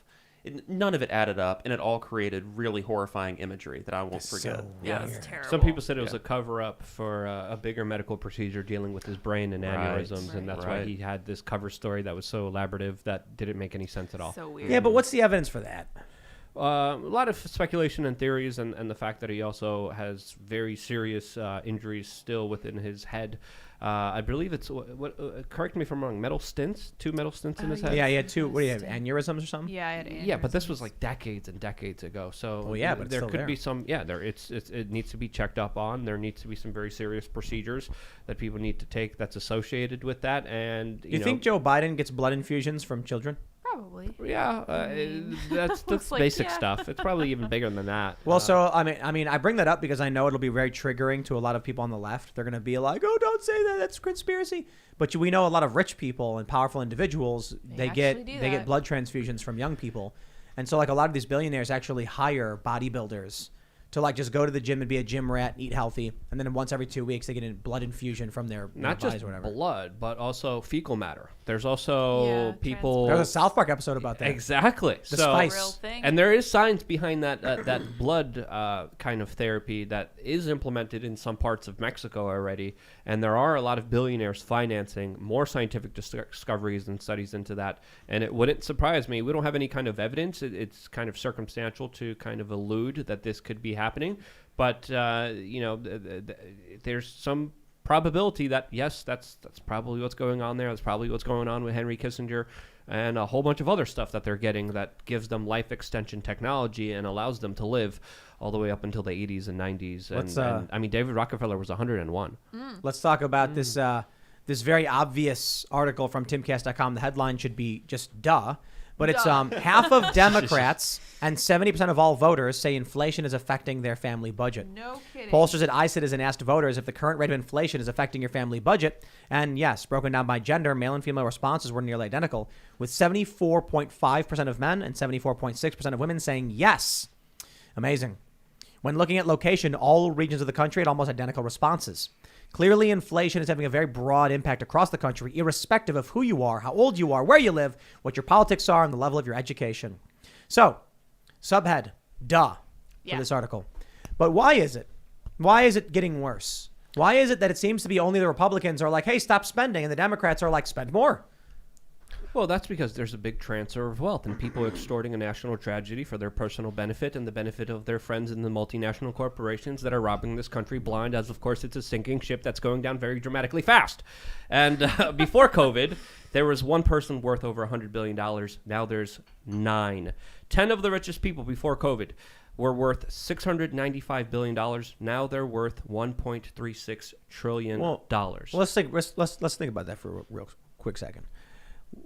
Do we think the lockdowns are going to get worse? I vote yes. Oh, yeah. It could go either way. I think there's a probability that Omicron could be the best case scenario and could be the end of this. There's a possibility of There's a that. possibility they exploit the transmissibility and say it's getting worse. So Absolutely. I think it'll get worse. What do you think? Do you think you voted worse or better? I'm right on the razor's edge there. It's really hard to say. Yeah. White pill. It's going to get better. It's going to get better. Yeah. So then you want to short Amazon. That's why I'm on the edge here. I'm not trying to give any stock advice. advice. The I'm stock not saying market is a people Ponzi listening. scheme. Yeah. I'm saying that the royal whatever. Yeah. Yes. An individual, if it is going to get better, you want to short Amazon stock because people are going to start shopping it. Other businesses will start popping up. There'll be Hopefully, competition. yeah. But if it's going to get worse, Amazon stock is going to keep going through the roof. Moderna stock, Pfizer stock. So you too can be a billionaire, just like these big tech moguls and everything like that who bought a bunch of this stock. Nancy Pelosi just invests in what she invests in. She knows what's up, right? What is she investing in? We should have a stock ticker of everything she's doing we should. every be single day, helpful just for so all we of can us. see what's Yeah. going on there, just to kind of like call it out even more. But it's pretty crazy what's happening in the financial world, because like we know it's bad, but it's a lot worse than we're even being told right now, and it's shocking the levels of money that's just being printed with the touch of a button, and how much of that money is going into private hands like BlackRock. Roblox. Pelosi's got 10,000 shares in Roblox. What? She's got CrowdStrike. That's not surprising. What's CrowdStrike? CrowdStrike, it's a security. Let me make sure I can read it very specifically as to what they say it is. CrowdStrike provides cloud-based software used in security of computers, servers, and mobile phones. The stock pulled a bit back. Blah blah blah. CrowdStrike was just I want to be careful for legal reasons, but very much associated with a lot of the stories about Democrats and Right. servers. I do and- remember that. Yeah. Right. Let's see what else they got. They got she got a Tesla. What does she Oh, have? good She for has her. mandatory filings in January show Pelosi exercised 25 call options on Tesla. Let's see. There we go. NVIDIA. Really? Oh, interesting. NVIDia. Netflix. That seems like a no-brainer. Maybe she And is that all? Is that all they expects have? 6, but you got to continue, I guess. Oh, you got to click to continue. What is this? gotta Oh, it's load more Insider ads. Monkey. PayPal. Wow. Oh, here we go. Now it's going to do the thing. Oh. Apple. She got Apple. What else The she got? thing. She got Alphabet. She's got Microsoft. No surprise. And she's got Facebook. I mean, She's betting on big tech. no, She she's sure betting is. on lockdowns. Yeah, she is. Nancy Netflix. Pelosi, everything she bought, some of them are obvious, but she's invested in companies that are very important for lockdowns. Computer security. Yes. Well, I'm not super worried. I'm not saying like literally everything, but the stuff she's invested in, these big tech companies, what are people going to be doing under lockdown? They're going to be using computers. They're going to be on Facebook. Kids will be Alphabet, playing inside. Google, Netflix. Apple Inc. They're going to be Yeah. watching Netflix. You got to get them in the metaverse somehow. PayPal's going to be digital transactions, right? So I'm not saying that's evidence of necessarily NVIDIA. What does NVIDIA do? Do you guys know what NVIDIA does? No. Graphics card? GPUs. So you're going to be having people play video games. Yeah. It's metaverse, baby. So let's place bets about Tesla, that. electric cars. Yeah. Place bets. CrowdStrike is just, whatever. Roblox. Well, Roblox, the Wonder Tale stories of children's books and infinite possibilities of stories and worlds. Well, I don't know about that one. Kids But play inside. putting kids more in video games, metaverse stuff. I'm not saying all of this is definitive proof that she's very much like on board with metaverse or whatever, but she's certainly invested in companies that would be involved in a metaverse like reality or a lockdown reality. Or, the future of pod living, the future of the metaverse. the Oh, she doesn't future- have any bug companies, does she? No. Wouldn't be surprised. I don't think it would be that on the nose, that Yeah. That'd obvious. be a little on the nose. Yeah. Hold on a minute. You guys, we know what these people want to do, right? Yep. You will own nothing and you will be happy. Yep. What kind of company could we start or invest in that works perfectly for people who own nothing? A sharing company. A what? Sharing company. You Sharing- share your devices. You share your clothes. equipment. You share your And clothes. what do they want us to eat? Bugs. So we should start bug farms, dude. We'll be rich. Yeah. We'll start a Cricket farm. no, a cicada farm. Oh. Yeah. My soul wouldn't be able to live with that. Yeah. And to- No, I don't know. I if was I just should- thinking that. It's capitalism, baby. Yeah. You know where they're going. Let's And make you know what the that best part is? gel. They'll probably subsidize it. The government will be like, this is in line with our plans. Here's free money to run your business. Yes. And then you can sell all the grubs and roaches. And I wonder if roly-polies taste good. Oh, I guess With pill we're about to bugs. find out, aren't we? There's way Little- too much. little- Some little- funding and figure it out. You sprinkle it on your bug cream, Like your crunchy fungus stuff? ice cream. And Yeah. you Well, it doesn't have to be little- good. It just has to sustain you to the point where you can Calories. just, live a Yeah. little bit. I think Yeah. it's just going to be goo, just like in the Matrix, and and Like in either it's just Snowpiercer, injected yeah. into your veins That- or into the back of your head, or That was kind of dumb though, because they could just plug you into your own mini matrix like they were doing with Neo, and then you could eat a buffet Yeah. and enjoy yourself. You know what I mean? And I like how they're like, the brain makes it real. That's stupid. the brain makes it real. So what happens if you eat a whole cake? Will your body like vomit in real life? There's nothing to vomit up. Bile, I guess. Ugh. But they had to. Otherwise, it was just like, you wouldn't die in the Matrix. So, speaking of the Matrix is coming out. Very Yeah, soon, huh? in a few hours. Yep. In a few hours? Yeah. On HBO Max? On HBO Max. Okay. On 3 a.m. Eastern. 3 a.m. Oh, Eastern interesting. is what they're saying. Are you going to watch it? I might just wake up just to see it. I'm sucks. a huge Matrix fan, but I do believe this is going to be the end of the kind of real Matrix Yeah, trilogy and the this is introduction find of the out. New World Order Matrix trilogy that goes along with the propaganda and narrative and talking points of all the bullcrap that's already being shoved down our throats. That's how I see it. I'm a little pessimistic on that.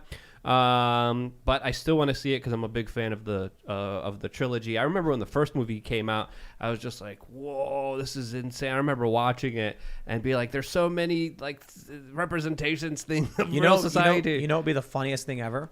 If in the new Matrix there's a scene where like Neo is like, like in the trailer he's eating all the blue pills, and then he's like, "I gotta clear my head." So then he's like, "I'm gonna go to the movies." And he goes to a movie, and there's a huge line of people, and there's agents scanning Vax passports. And he's like, this is the Matrix. And then they're like, just like jabbing at all the people who did.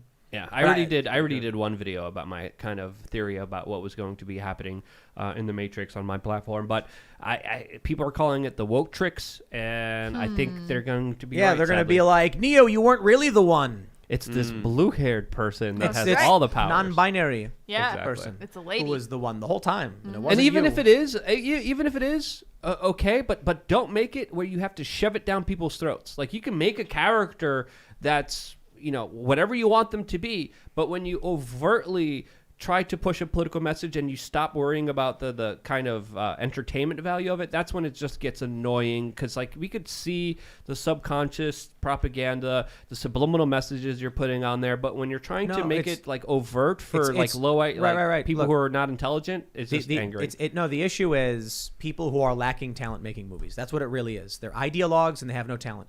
Because you watch the new Ghostbusters compared to Girlbusters. The new Ghostbusters, the new team, these 4 kids, you've got a boy, a girl, you got an Asian kid, and a black Diversity. girl. Yeah, it's a completely diverse cast of young people who put on the jumpsuits. But there's no like overt, the white man and like patriarchy. It was literally just they happen to be people, and they're ghost busting. Girlbusters was literally like a bunch of really angry, stereotypical, nasty dudes, and like, these Mary Sue characters doing slapstick comedy. Talk about really awful. Yeah. Yeah. And again, most entertainment is propaganda. It's used for weaponized political purposes. It's been for a very long time. That's why the CIA is so interconnected with Hollywood. That's why the CIA is literally out there promoting Black Panther and other kind of movies out there that fit their narrative. They're writing scripts in many instances with the military-industrial complex, giving a lot of movies and Hollywood studios favors to use a lot of their equipment in exchange for rewriting their scripts and always making them the good guys, no matter what the situation is. They're also rewriting this. They also rewrite the scripts for the benefit of China. So many times, in so many egregious ways, Disney made a movie just trying to appease just China in itself, and to see this layer of intervention when something is supposed to be entertainment, something is supposed to be pure, something is supposed to be just something that's going to inspire you, but it's used to re-educate you, it's used to change your line of thinking. It's horrible to see, because a lot of people unsuspectingly see it and they get influenced by it. Sure, but I don't really care all much about that. What I care about is bad content. Like the problem with Captain Marvel, the problem with these overtly political movies and stuff is it's just bad content. It's mean, it's insulting. In many ways, it's off-putting, right? One of the things I brought up with like the Captain Marvel film is that she literally robs a guy. Yikes. Like, she's not a good person. He tells her to smile, so she steals his clothes. Jeez. And I'm just like, it's kind of villainous behavior. I can't root for her. And so they think they're making this powerful statement where she like tells the man, because he said smile, haha, and I'm like, the heroes are supposed to be like, I will not be dragged into your petty BS. So the issue is just bad content. You make a film with a female protagonist, Hunger Games. I thought Hunger Games was fantastic. That's Oh, good. look, it's Wonder a female Woman. hero. You know what I mean? First one. But then you end up with these movies like Captain Marvel or Girlbusters, and it's just annoying. Not good. Like I was saying with Ghostbusters, the new one. diverse cast for the new Ghostbusters. I don't care. Cool. It's just a bunch of kids. It was funny. The little podcast kid, he was great. But the content was there. That's the main thing Yep. about the new Ghostbusters. Yeah. Yeah, Paul Rudd was hilarious. Yeah, always is, for the most part. So is the original Matrix and that original series propaganda? Does it qualify as propaganda, or is it just too entertaining to be propaganda? Well, there's a lot of parallels to our current society that a lot of people could make their kind of own understandings of and their own kind of guesses to what it really is in their kind of life form. So I think just that as an art form in itself is pretty rare and unique, where you could say, oh, this is an explanation for this in our society, and you could have so many different explanations. I thought that was great, but it was predominantly still focused on central controllers, you being a battery, you being a slave, you fighting the people who are central controllers who are extorting, robbing you of your life. I thought that overall message, like a lot of messages out there, was overall somewhat of a very intriguing one that was thought provoking. Instead of just beating you over the head with propaganda. There's propaganda everywhere. Everything's propaganda. Isn't it better to be in the Matrix? That's what Oblivious. some people would argue. Ignorance is bliss. I would totally Eating disagree that with you. steak. It's like being an ostrich with your head in the sand and your butt all the way out there, ready for some top-notch globalists to come in and do the unspeakable things with you. So I prefer not to have my head in sand. I like having my But let's think my about head this. Let's on think a about swivel, this. looking left What and right. how would you feel if all of a sudden you woke up in this weird room and your whole life was fake and you have no idea where you are? That'd be crazy, right? Yeah, Like, what would you think? that was wild. That was crazy. No, you'd be freaking out. You'd be like, where am I? What's going on? You'd be like, my name is Luke and I run a YouTube channel. And then they're going to come in there and be like, no, you don't. That was never real. You were in the Matrix, bro. It's my identity.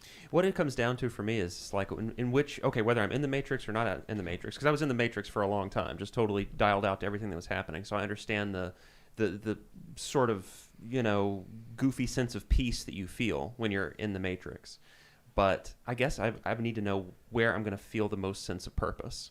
Do I feel a sense of purpose in the Matrix, or am I useless? Or do I feel a sense of purpose outside of the Matrix and seeing what's really happening, or not? Like, that's what it would come down to for me. Where's the sense of purpose? I think the Matrix, if you were in the Matrix, it would be hell. Everything would be perfect. You would always have steak. And No, I think That's a life that's not the Matrix. Not necessarily, yeah. No, the Matrix, they literally say that the first iteration was perfect and people rejected it.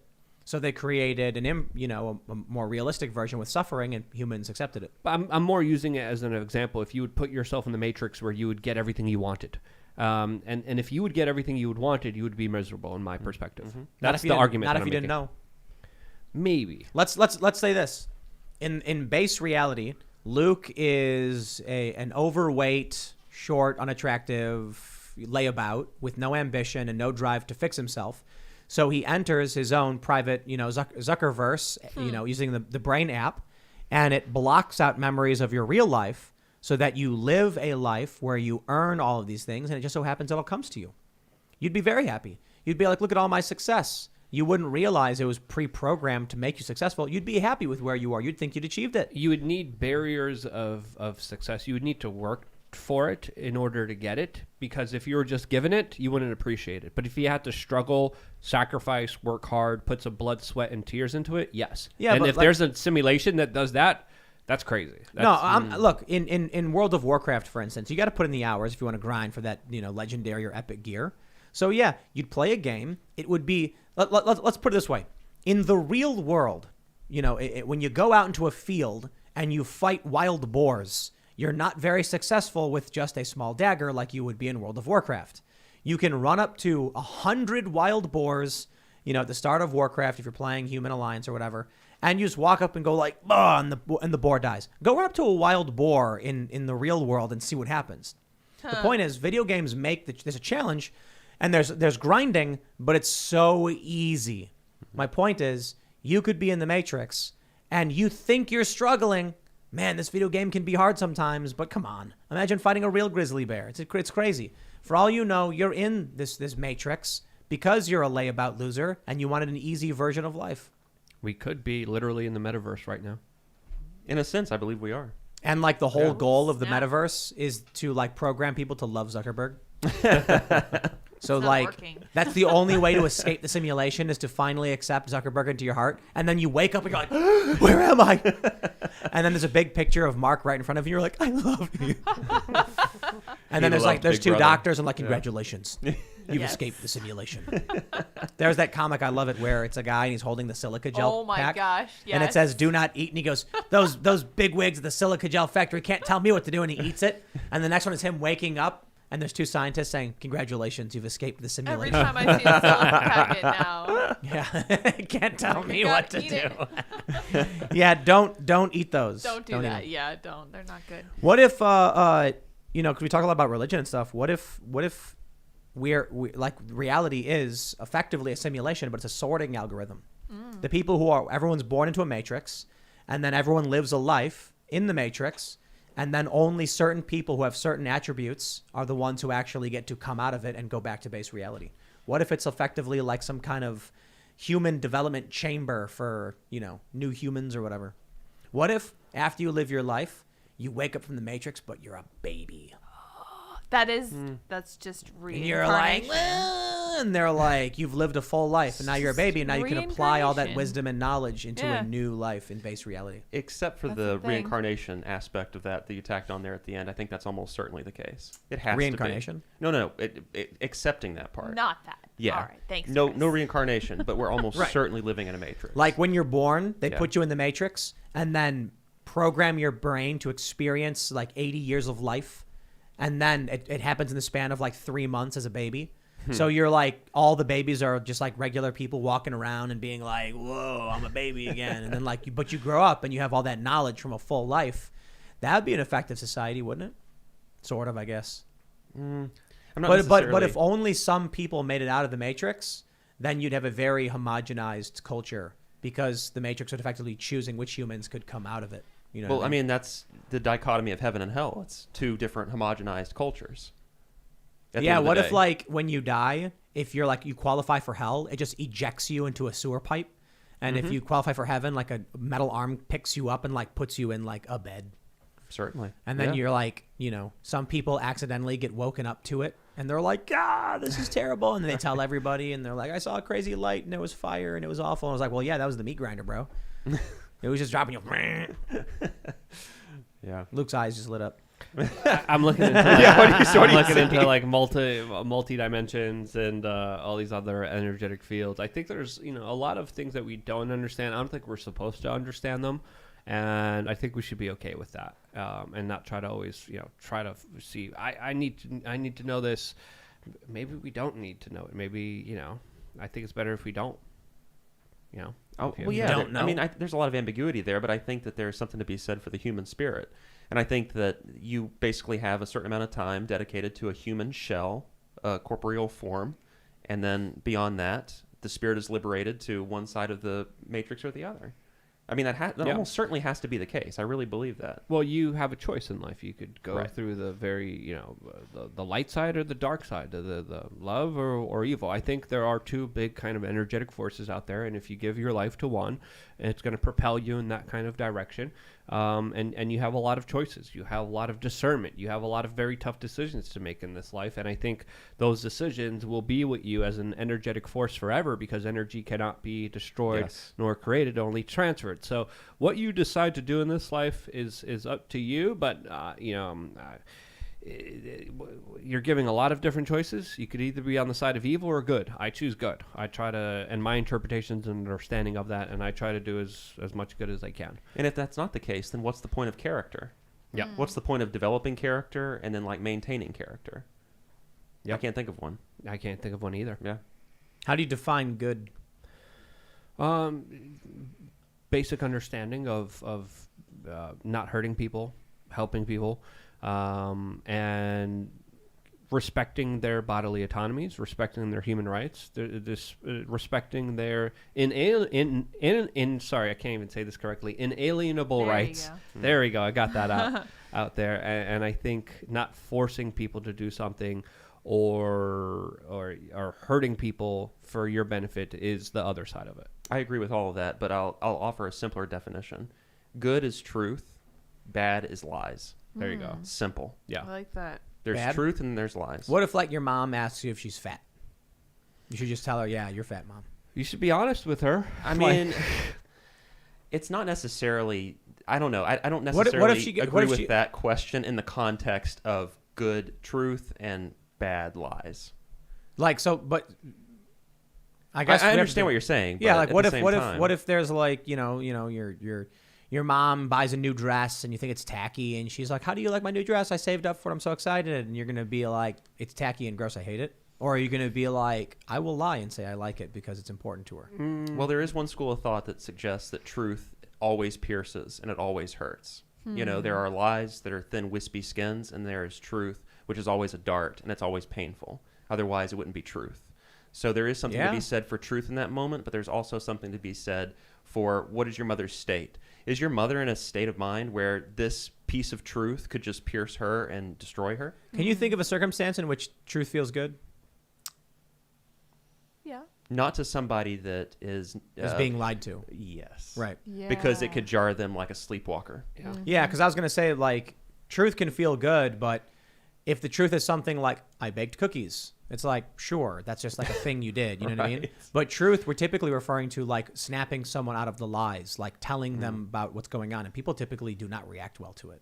Well, I guess I would reanalyze. I don't know how to say that, but I guess I would reframe it like this: like you bake cookies and you give them to somebody.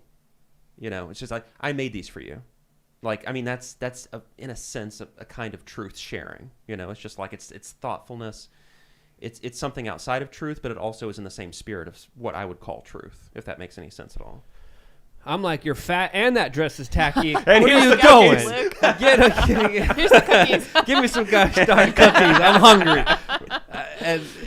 But you know, there's tact. I don't know. I think good is creation and evil is destruction. But within evil, there is some good, and within good, there is some evil. Of course. What I mean by that is we want to create more. We want more people. We want people to grow and flourish. We want to develop. We want to invent. We want to explore. We want to expand. We want to create complex systems by bringing energy together and then organizing it.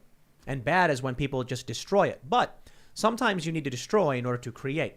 So if the ultimate goal is creation, there could be some destruction. It's not inherently evil.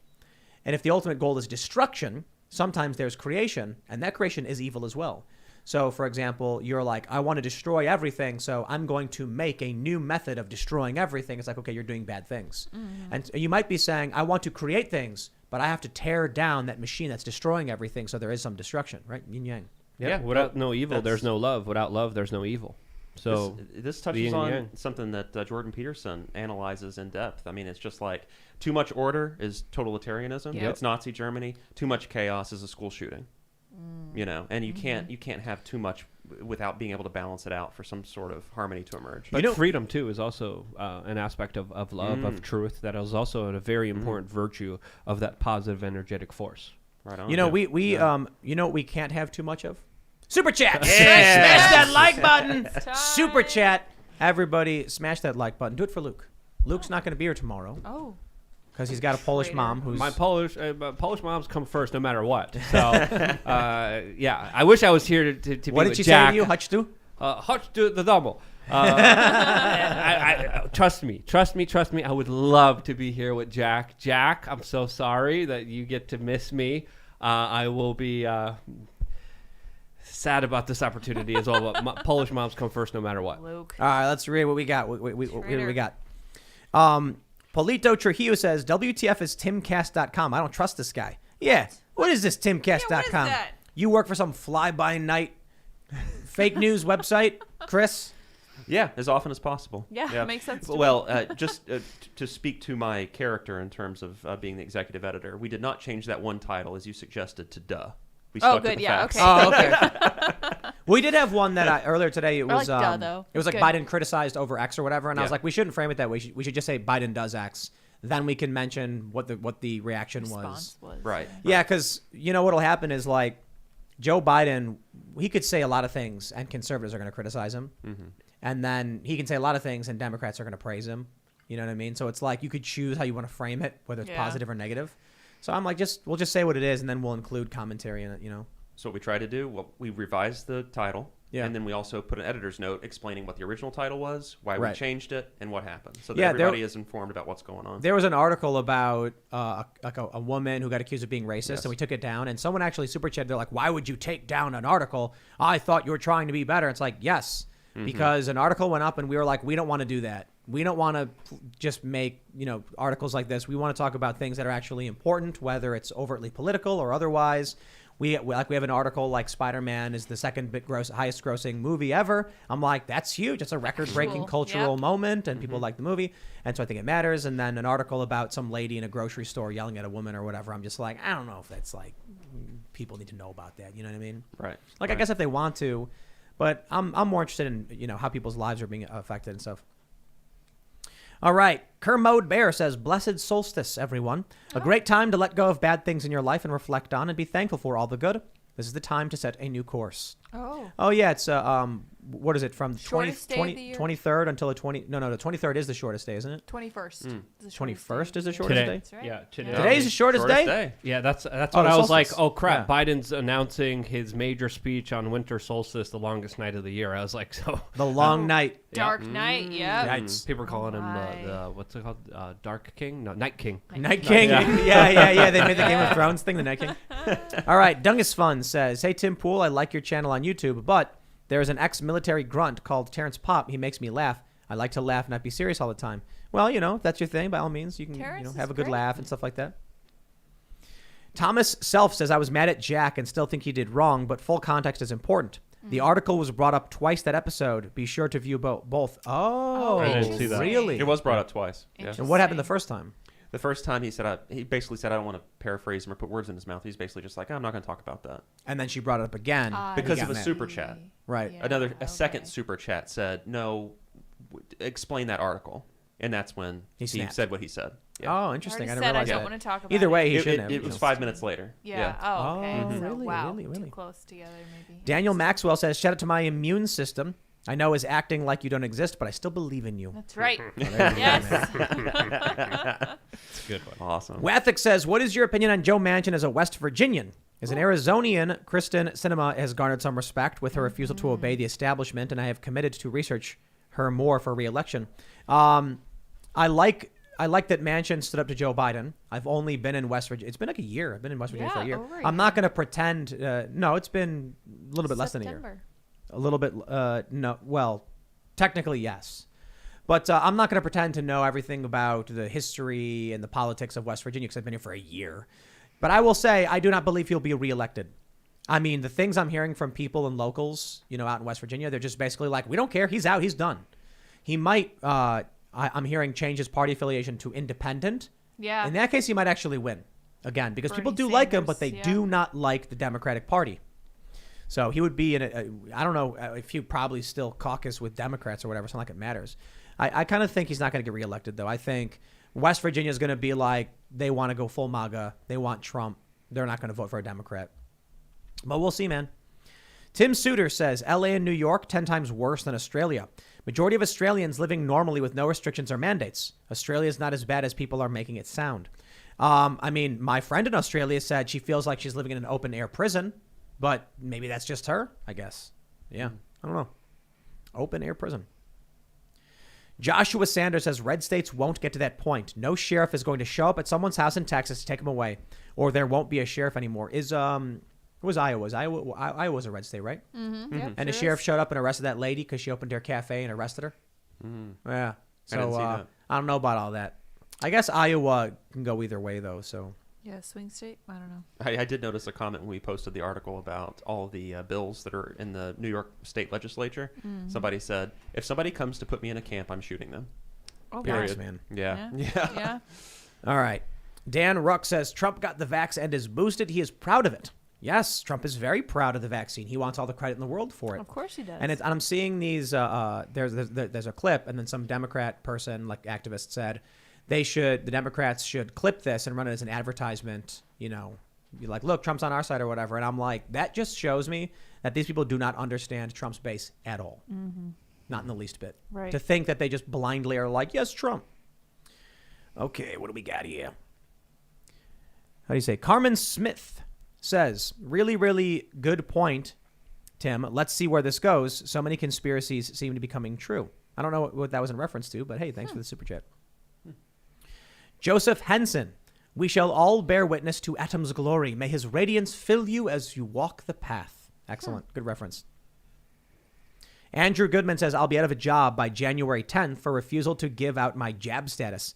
I've worked at this warehouse for 8 years. Any advice? Well, I can't give you advice. What I can say, what I would do is I would get a form that says employee hereby agrees to fully comply with orders. Employer hereby assumes all liability and responsibility for an irreversible lifelong medical procedure. Employer recognizes that requiring an employee for an at-will employment to undergo a permanent medical procedure affects their entire life and will assume all responsibility. See what they say to that. See if they sign it. Because they're going to be like, I can't sign that, and be like, why not? Okay, why not? Don't you think the vaccine's safe? Yep. Do you know anybody that's actually tried that? No. Me neither. I would really love to know how that could possibly backfire. Somebody actually pulled. Well, I mean, the employer's like, I'm not going to sign that. And you're fired anyway. Right. I mean, isn't that what they're going to say? Yeah. But I think it'll be really interesting because then the employee gets to turn it on them. Well, why won't you sign it? I mean, the vaccine's safe. You're not concerned about any adverse events, are you? So take responsibility. You're asking me to undergo a permanent medical procedure. I'm willing to do it, but I want you to assume responsibility for the permanent medical procedure. Yep. You know, like, I don't know if I'm allergic. What if it turns out I am? Yeah, I'm fine. doing it for you, for your company. What Isn't if? that your responsibility if you demand it? Okay, sign the form. And then when they say no, you can go around telling everybody he's an anti-vaxxer. He's freaking out, claiming the vaccine's unsafe. And then you can say, you call the company, anti-vaxxer company, and say the anti-vaxxer company's firing people who, because they're telling everybody the vaccine's not safe. They don't believe in the vaccine. Yeah, they don't believe in it. That's the talking point right there. And there's also a lot of people who are being threatened to be fired and then never end up getting fired because there's a labor shortage and people can't afford to fire people. That's why the mandate is so unpopular with so many people, because it's going to destroy private business. And just think about the interesting, it's an interesting circumstance for you to say the employer doesn't believe in the vaccine, but is demanding people get it. That could potentially, I wonder if that could open them up for liability across the board with all other employees too. Because if they're gonna say privately, we don't think it's safe, but we're mandating it anyway, that's an admission of responsibility or liability, or at least it can be seen as such. To put it simply, if they don't sign that form and they say, I refuse, and you can ask them, do you think the vaccine is safe? They're going to have to say yes. Then you say, why won't you sign the form? Imagine what that means to them and all the other employees. People need to understand this. When it comes to employment, there are very serious ramifications with labor laws. This is why HR exists and HR companies exist. So that an employer can go to an employee and say, I want you to do this task. And the employee says no. And they say, I'm going to fire you if you don't do it. The employee then says, I'm being harassed, goes to a labor board and says, they were asking me to do unreasonable things. It was harassment. I want to sue them. And they might actually get that. So an employer is going to be very, very careful legally about how they say you are hereby required to undergo a permanent medical procedure, albeit a small one or a large one. But if they're unwilling to sign a form saying we acknowledge liability for this, they're basically saying they don't believe in it. You then have them saying, we will not assume liability for this because it may be unsafe. And then you can tell every single other employee, hey, just so you know, the company has hereby stated to me they think the vaccine's not safe and they want you to get it. You should sue them. Mm-hmm. I imagine what would happen if all these people started suing the company. Like, imagine if your company said, we want you to, inject bleach. Otherwise, you're fired. You know what I mean? Obviously, that's not what's happening. Mm-hmm. I'm just saying in a more extreme example. Okay, then they're responsible for what they tell you to do. You know what I mean? So I don't know. Not advice to you, but that's what I would do. Yeah, I'd just be like, sign this form. YouTube is a person who writes, YouTube dislike return add-on is available for Firefox and other browsers. Do a quick web search and you'll find it. But you need to understand about the dislike button is that they're using like an analysis, machine learning to figure out what the dislikes should be based on like views and other data they have available. It doesn't necessarily mean you have the actual dislike button. Okay. Bremen 1973 says it would be cool to see on your website videos on historical myths and claims by the left and disproving them. I mean, maybe the fact-checking site we do will absolutely be doing stuff like that. So I don't think Timcast.com is going to focus on just going after the left in that way. We want the website to just be a good place for stories that we think are important.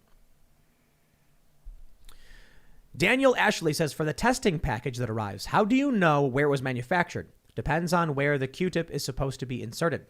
Ah, that's true. Why? They were great. doing that in China, man. Yeah, gross. Oh, They did it to American Diplomats. Yeah. Yep. Serves them right. All right. Roberto Lara says, better example, Joe Manchin. He was the Dems champion until they didn't realize he had a spine. I don't know if he has a spine. I think He's he just does. like, I'm not going to get reelected, and I'm going to try desperately to get reelected because he represents West Virginia, which is the second most Trump-supporting state in the country. Trump won by 40 points. Yeah. What's the first? Wyoming. Wow. But Empty West Wyoming. Virginia's got, I think, just over twice the population of, about 3 times the Yeah. population of Wyoming. So technically you have more Trump supporters in West Virginia than Wyoming. Interesting. Nevermore says, Tim's Bill Gates impressions sound like Morty. I don't think so. Morty's more like, oh, geez, Rick. Oh, man. Oh, we can't do that. And Fauci is like, I'm not Fauci. No, yeah. Bill Gates is Gates. like, I'm Bill Gates, and we need microchips. So I guess there's a bit Grown of a... up Morty. Yeah, maybe, Yeah. but it's different. I'm actually doing an impersonation of Family Guy's impersonation of Bill Gates. That's Gotcha. actually where it comes from. He's in the car and he talks like this. What's a quarter? That was the joke. He's like, they pull up to a toll and it's like, anyone got a quarter? And he goes, what's a quarter? Yeah, that was funny. Janet Partridge says, Luke has not always been anti-Trump, but has also been anti-Alex Jones for some time. Oh, well, yeah, it's important to criticize anyone. There's personal rifts. There's also criticisms that I think we shouldn't all be immune from. I think criticism and constructive conversations and not just agreeableness is needed, because if we just agreed with each other, patted each other on the back, that's when you have absolute idiocy. And I welcome debate. You could criticize me. I welcome it. I love constructive criticism. I love having a real and honest conversation, and I hope to foster that through my media organization. And I do that to everyone, no matter who it is. All right. Info Warrior says, serpent men cannot utter the phrase. It's just some weird words I won't say. And will be revealed if they try, according to Robert E. Howard. Well, I'm not even going to try to read that phrase. I don't even know what that means, so I'm not going to read it. Maybe you can read it. Luke, can you read that right there on the screen? I can't see that. No, is there's that a it? glare in there. You're not even going to try and read it? No, I You give can't? up. Can't? What about you, Chris? Can you read that? Can't read No. it? No. No We're one all here is lizard able men. to even try to read it. It looks like numbers from where I'm sitting. Looks like numbers, Okay, huh? Yeah. Well, I wonder. That's I it. wonder. Maybe We're you can all bump up my the all thickness of my glasses. Lizards. Okay. JH says, I'm most certainly that guy.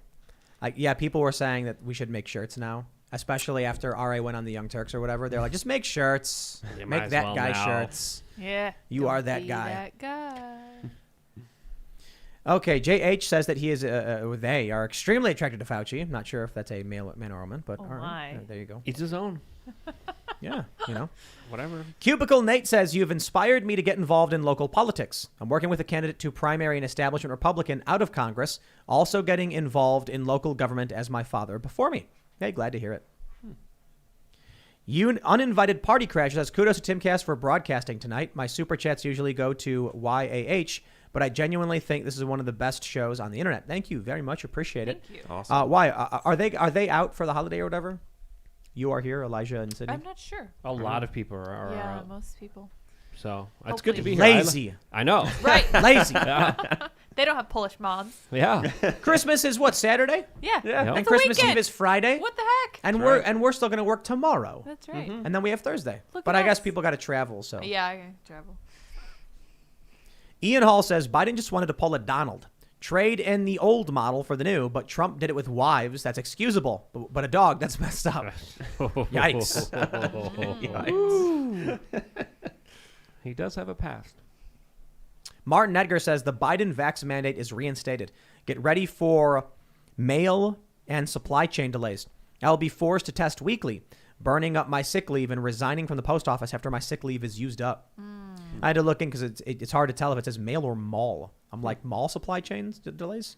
Because I mean, that's true too. Camilo Montoya says Luke's Bill Gates sounds like Mark Dice's Brian Stelter. But when Mark Dice impersonates Brian Stelter, it's just like a mockery. It's not a real impersonation. Yeah, he talks like this. CNN, report on the news. It's like Mr. Elmo. Mr. Elmo? Who's Mr. Elmo? You know, Just regular Elmo? The rat-looking red guy. The rat-looking red guy? What? Elmo, On that communist network. What is it called? PBS? I don't know. Yeah. HBO. Oh, Sesame He's, Street. he's on HBO now, isn't he? Yeah, Yeah. I don't know. Yeah. He was tax-funded. I don't like him. I know. Of course. Ben Phillips says, I'm a mail carrier, and most of my bad dog encounters are untrained shepherds in pits. People try to blame me when their dog attacks and they get sued. Train your dogs. Absolutely, you're liable. Your dog hurt Pit somebody. bulls. You're the one who's responsible for it. And again, it's so important to raise your dog right and to take care of him. And people don't understand how much time and energy it takes. It takes a lot. Or alternative suggestion: get a pug, or better yet, rescue a pug. Yes. We're No done. training right. needed, but you have That's to deal with the snoring.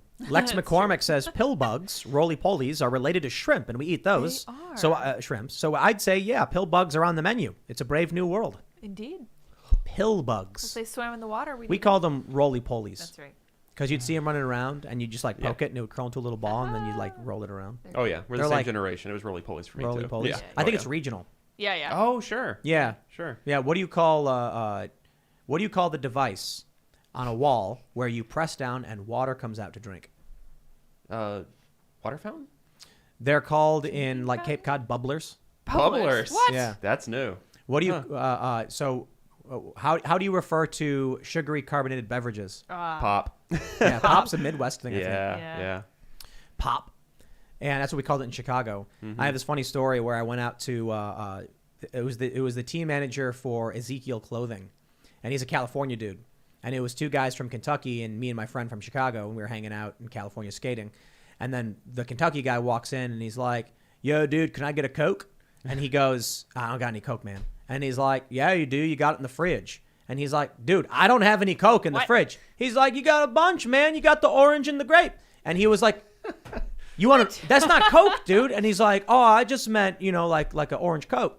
And he was like, "Bro, are you asking me for an orange soda?" And then I walk in the room and I'm like, "Hey, can I get one of those pops?" And he goes, "What's Oh my pop?" gosh, what's He's like, "What is wrong with you people?" It was really funny. I'm a Kentuckian, and we never said Coke. Really? We said pop. Yeah. Yeah, Interesting. but your Where- Kentucky accent is pretty solid. I don't though. think that was an actual Kentucky accent. It was. I could tell. I could testify to the authenticity. It's real. And when he was referring to skateboarding, he would say Nolly. Wooly. A Nolly flip. What? Yeah, they called it Coke. And he said, where they're from, all soda is Coke. Weird. So they'll be like, "Can I get a Sorry. Coke?" And they're like, "Yeah, what do you want?" I'll take orange. He A must Coke. have been from Harlan. Maybe. Yeah, Kentucky. Chicago Coke, with never pop. Pop. Soda pop. Yeah. Soda pop. Yeah. Yeah. I ordered a whole bunch of the giardiniera, and then we had giardiniera pizza, man. It is amazing. Yeah. Hot peppers, carrots, cauliflower, celery, soaked and spicy and oily, and we put it all over the pizza. So good. Soft drink. Yeah, I never understood soft drink. Hard drink. I get Yeah. it. Hard drinks have alcohol. Soft drinks don't. There you go. All right. They should be called high fructose corn syrup drinks. WH Asian says, Tim, in the metaverse, your clothes and everything you buy will be NFTs.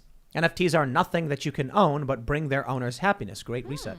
No, I think so too. Interesting. I think crypto is the perfect global currency. It's the perfect currency for the metaverse. Now NFTs, you will own nothing, sure, but in the metaverse, how do they track digital ownership of unique goods? NFTs. Yep. Because right now, I'll tell you this: I've got this bottle or whatever is my specific bottle. There are many other bottles you could buy that are just like it, but this one is mine, right? There are many bottles like it, but this one is mine.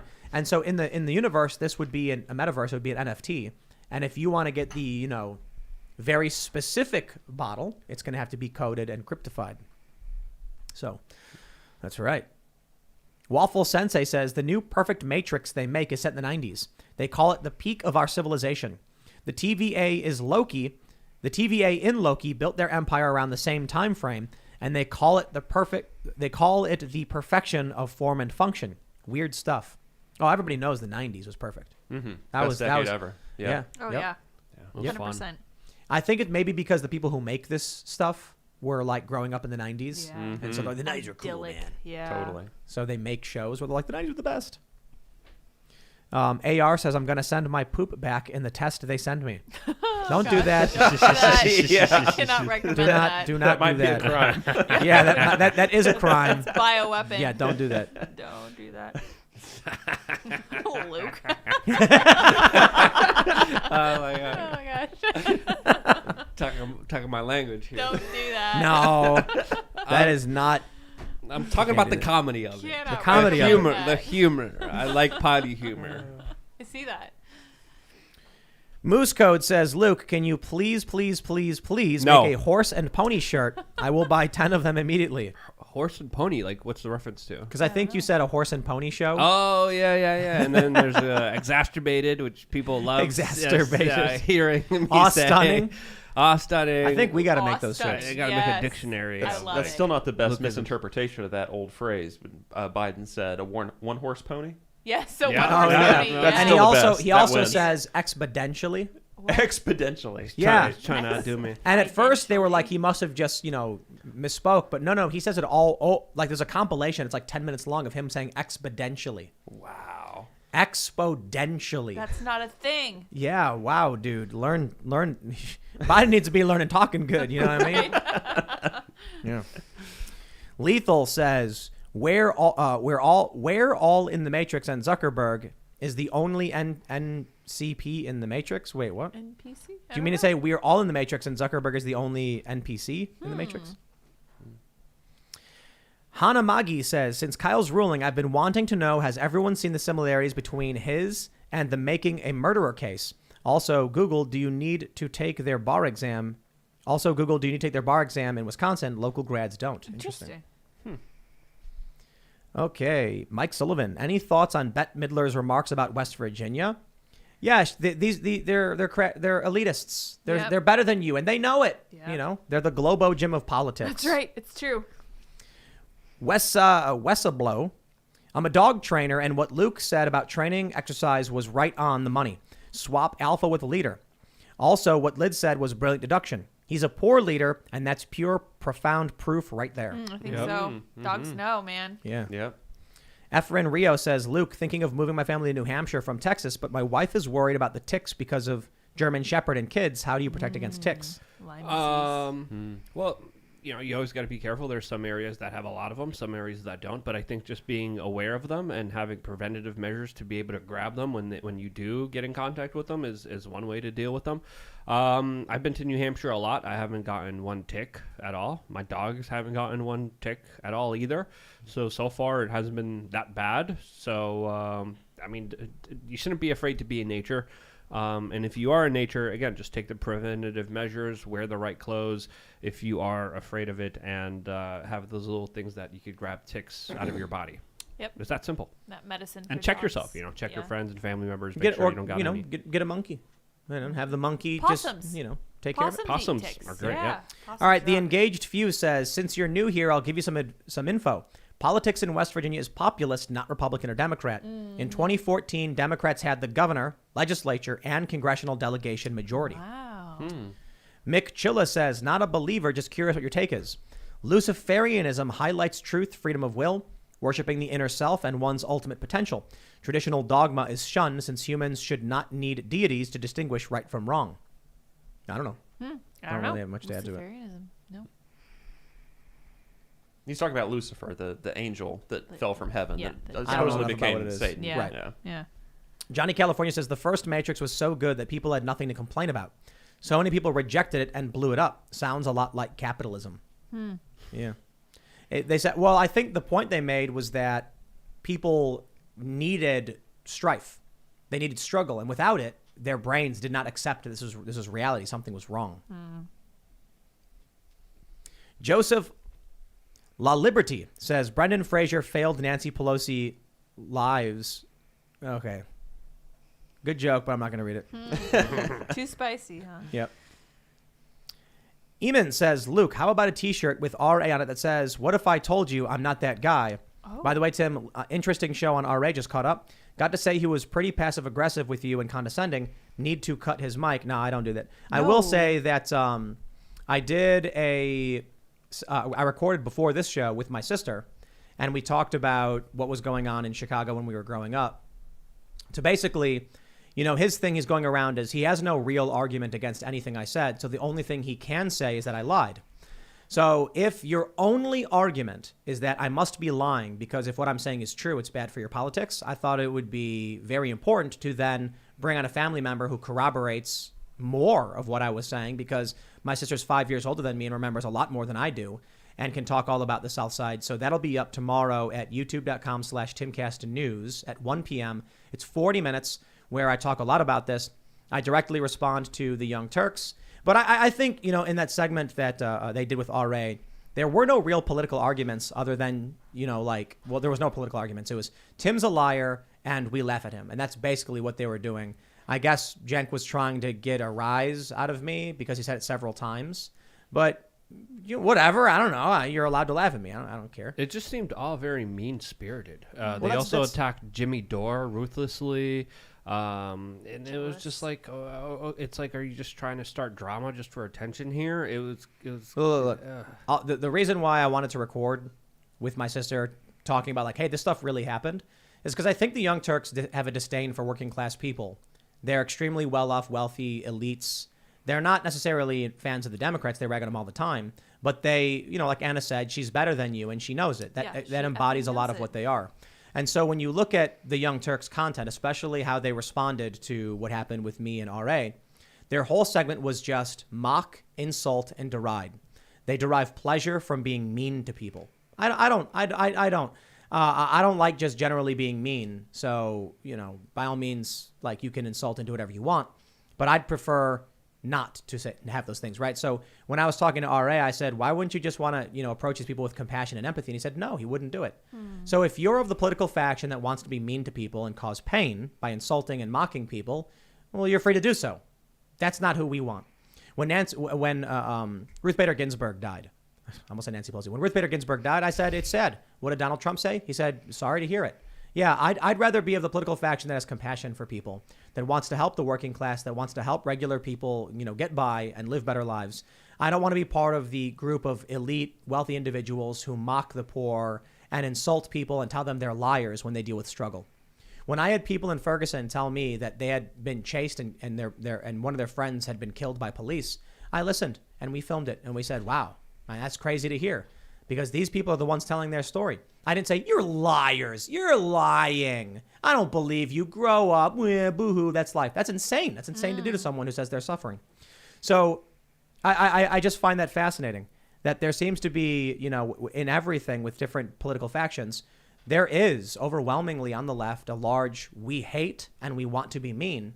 The right absolutely has that as well. And many of the diehard Trump supporters were mocking and belittling Ruth Bader Ginsburg, saying how much they hated her. And I'm like, I don't want to have anything to do with that. I think that's just nasty, man. But you're allowed to be angry and you're allowed to believe what you believe and you're allowed to say all that stuff. So, all right, let's just read one more here. We got Fred Rods. He says, lower your expectations. Matrix Resurrection reviews are really bad. Probably one of those multiple viewings to understand the message. Ugh. I fully expected it to be bad. I don't expect it to be good. So, yeah. But my friends, we're gonna record this members only segment, and I don't think we're gonna have one tomorrow because I have to travel quite a bit going to Chicago. But so right now, go to timcast.com, sign up to become a member, and we will have a members only segment coming up. And this one is going to be brutal. It's not the kind of stuff that we can have on YouTube, so it's going to be on the website. And you're not going to want to miss. You might want to miss this one because it's pretty bad. So again, go to timcast.com, become a member. It'll be on the front page up on the left around 11 or so p.m. You can follow the show at Timcast IRL, basically everywhere. As on Instagram, I think it's Timcast_IRL. No, I think it's at Timcast IRL, right? I believe so. Yeah. And you can also follow me at Timcast. Smash that like button, subscribe to this channel. You want to shout out your socials, Chris? Yeah. Chris Karr on Twitter. Chris Karr 17, that is. It's 17 because people actually have a phobia of the number 17. And it's called heptadecaphobia. So that's why I selected 17 after my name. Nice. Interesting. Tomorrow, I become you. I join you in the comment section. Oh I'm my. excited for the trolling that's Scared. going to be going on. You better super chat. Give me some of Yeah, that you better, money. Luke. I got a lot of things to say. Oh my. But anyway, I have my own independent media organization called We Are Change on YouTube. I made a very interesting self-help kind of video on LukeUncensored.com that I thought was very interesting and thought-provoking. I'm getting a lot of positive responses for it. So hope to see some of you guys there, LukeUncensored.com. Thanks so much for having me. It was always fun and a pleasure to be as silly and ridiculous as I am. Thanks for having me. We appreciate that about Luke. I will say that Tim has really sold this upcoming segment on timcast.com. It's going to be great. It's always fun. All our bonus segments are fun. You guys may follow me on Twitter at SourPatchLiz. Thanks for hanging out, everybody. We will see you all in the member segment at timcast.com. Bye, guys.